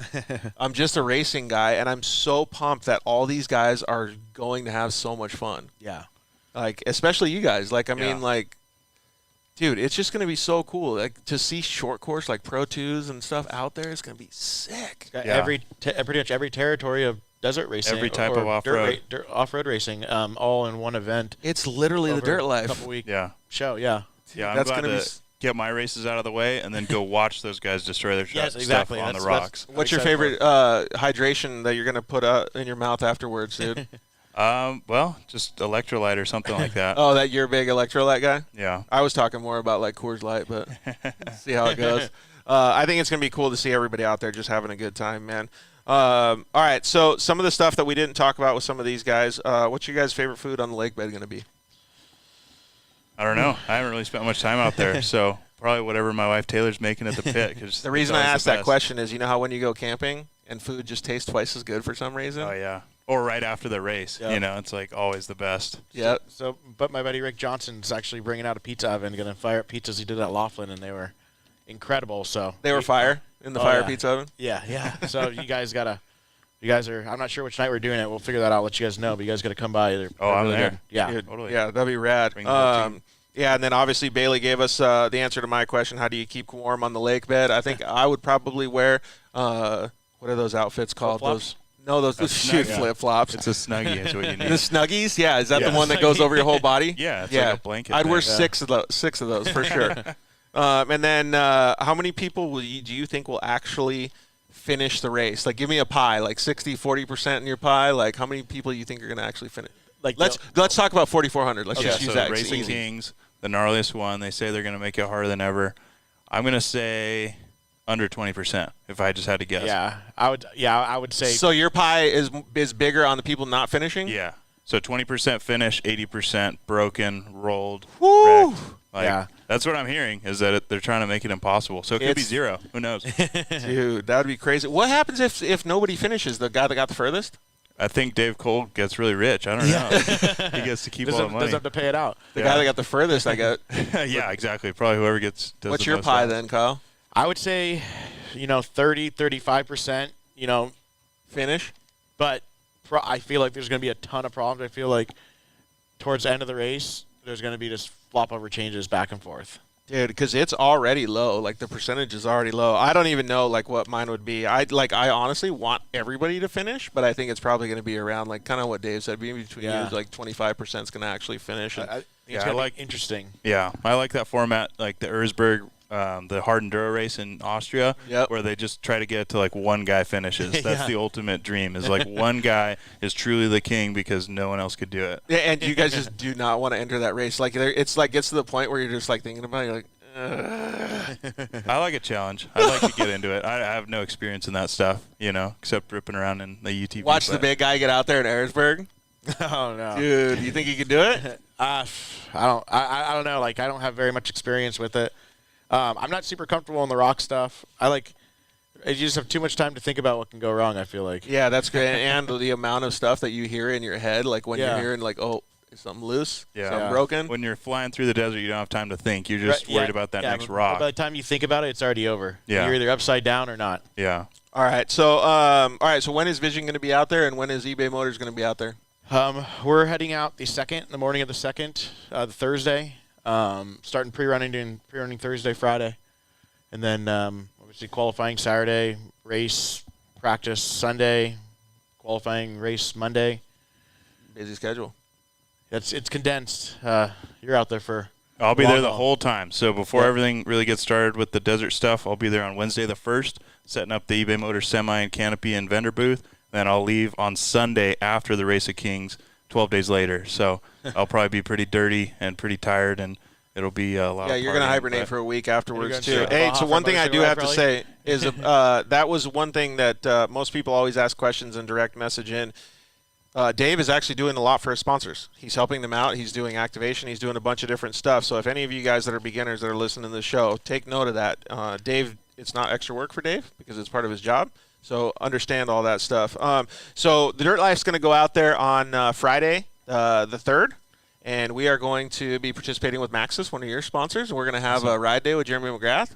We're going to go out there, have some fun, do a little time. Yeah, do a little bit of cruising, hanging out with everybody. We'll do some video stuff. So if anybody's around, please say hi, hang out with us. Please say hi to Kyle. Please say hi to Dave Mason Jr. Please say hi to all of our guests, the Terra Crew guys, Hunter, Cody, Kyle, all the Can-Am boys, CJ Greaves, all the Polaris guys, obviously Doug, RJ Anderson, Bailey Cole. Everybody's going to be out there having a good time. And then if you guys have any suggestions on what we should do out there, please let us know. Slide into our DMs, hang out with us. Really appreciate you guys bringing, obviously, the Class 1 car down here, having us at Vision Canopies down here. Thank you guys for coming. Thank you for bringing the car. I know anytime.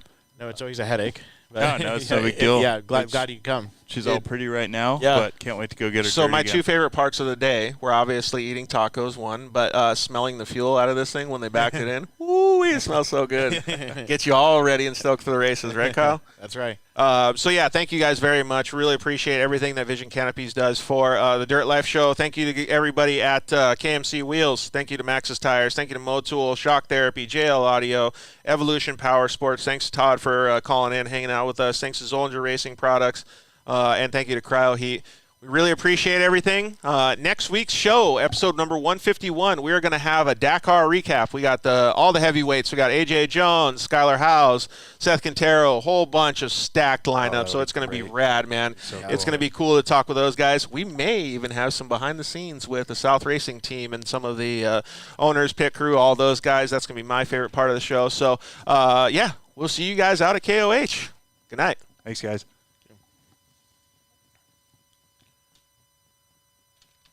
Thanks for listening to the Dirt Life Show. See you next week.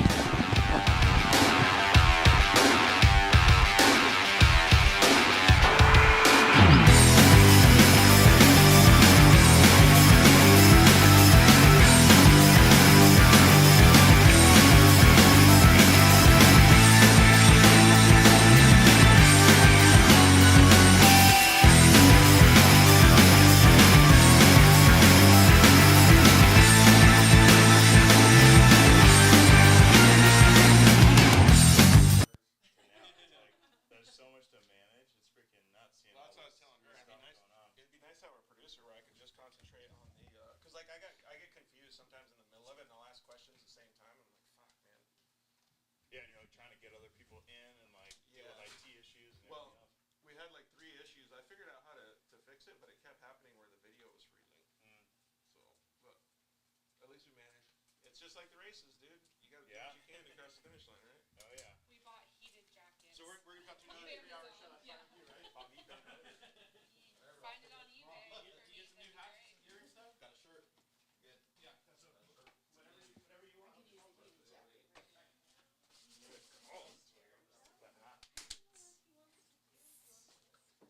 That was fun. Yeah. I got, I was going to use this and do the live, but I don't know about it. But I did post photos and I tagged Dirt Life so I could go onto his and do it. Sweet. I tagged the Terra Crew. Oh, nice.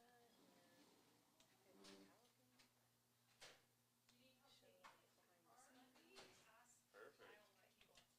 There you go. Heck yeah. Bada bing, bada boom. Bada bing, bada boom, she says. Bada boom, bada bing. Bada boom. Yeah, I'm definitely buying a heated jacket and vest. Dude, they have heated chairs now. Oh, man. But Dude, Randy has heated Milwaukee gear, right? You just stick a battery in your butt and then... It was funny, they wanted to move this so they could see the eBay at the view. Hi. And, Hey, does Randy have heated Milwaukee they're like, gear? "Do You know, like push those them?" I'm like, heated "Yeah, vests maybe." or And they're like, jackets? "Whoa, it's really easy to push." Like, they were really surprised. Oh, I thought he did. It's funny. It's actually really easy to steer, too.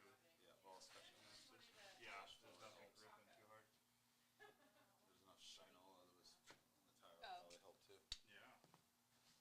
They were pumped.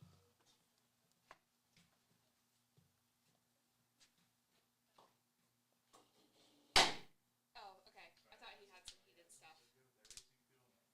Because I feel like King of the Hammers is going to be really cold, so I wanted to see if he had like any Milwaukee vests that you could just like plug in a little Milwaukee battery. And Bottle Plus. Uh-huh. And some Next weekend? And some Sunoco 110. Yeah, she'll like that. Trimix. Okay, I'll probably definitely want those. Okay.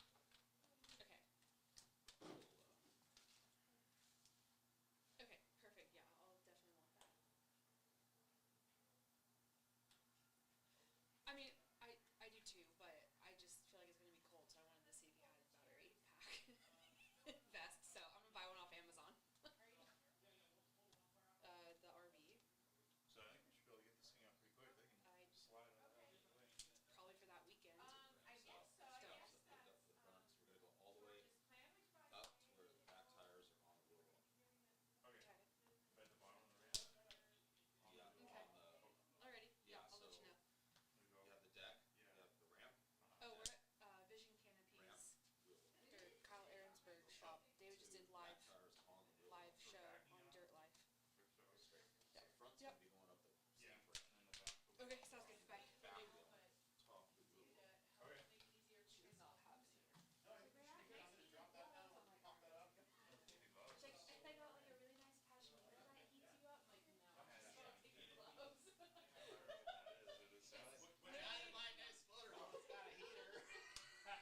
so.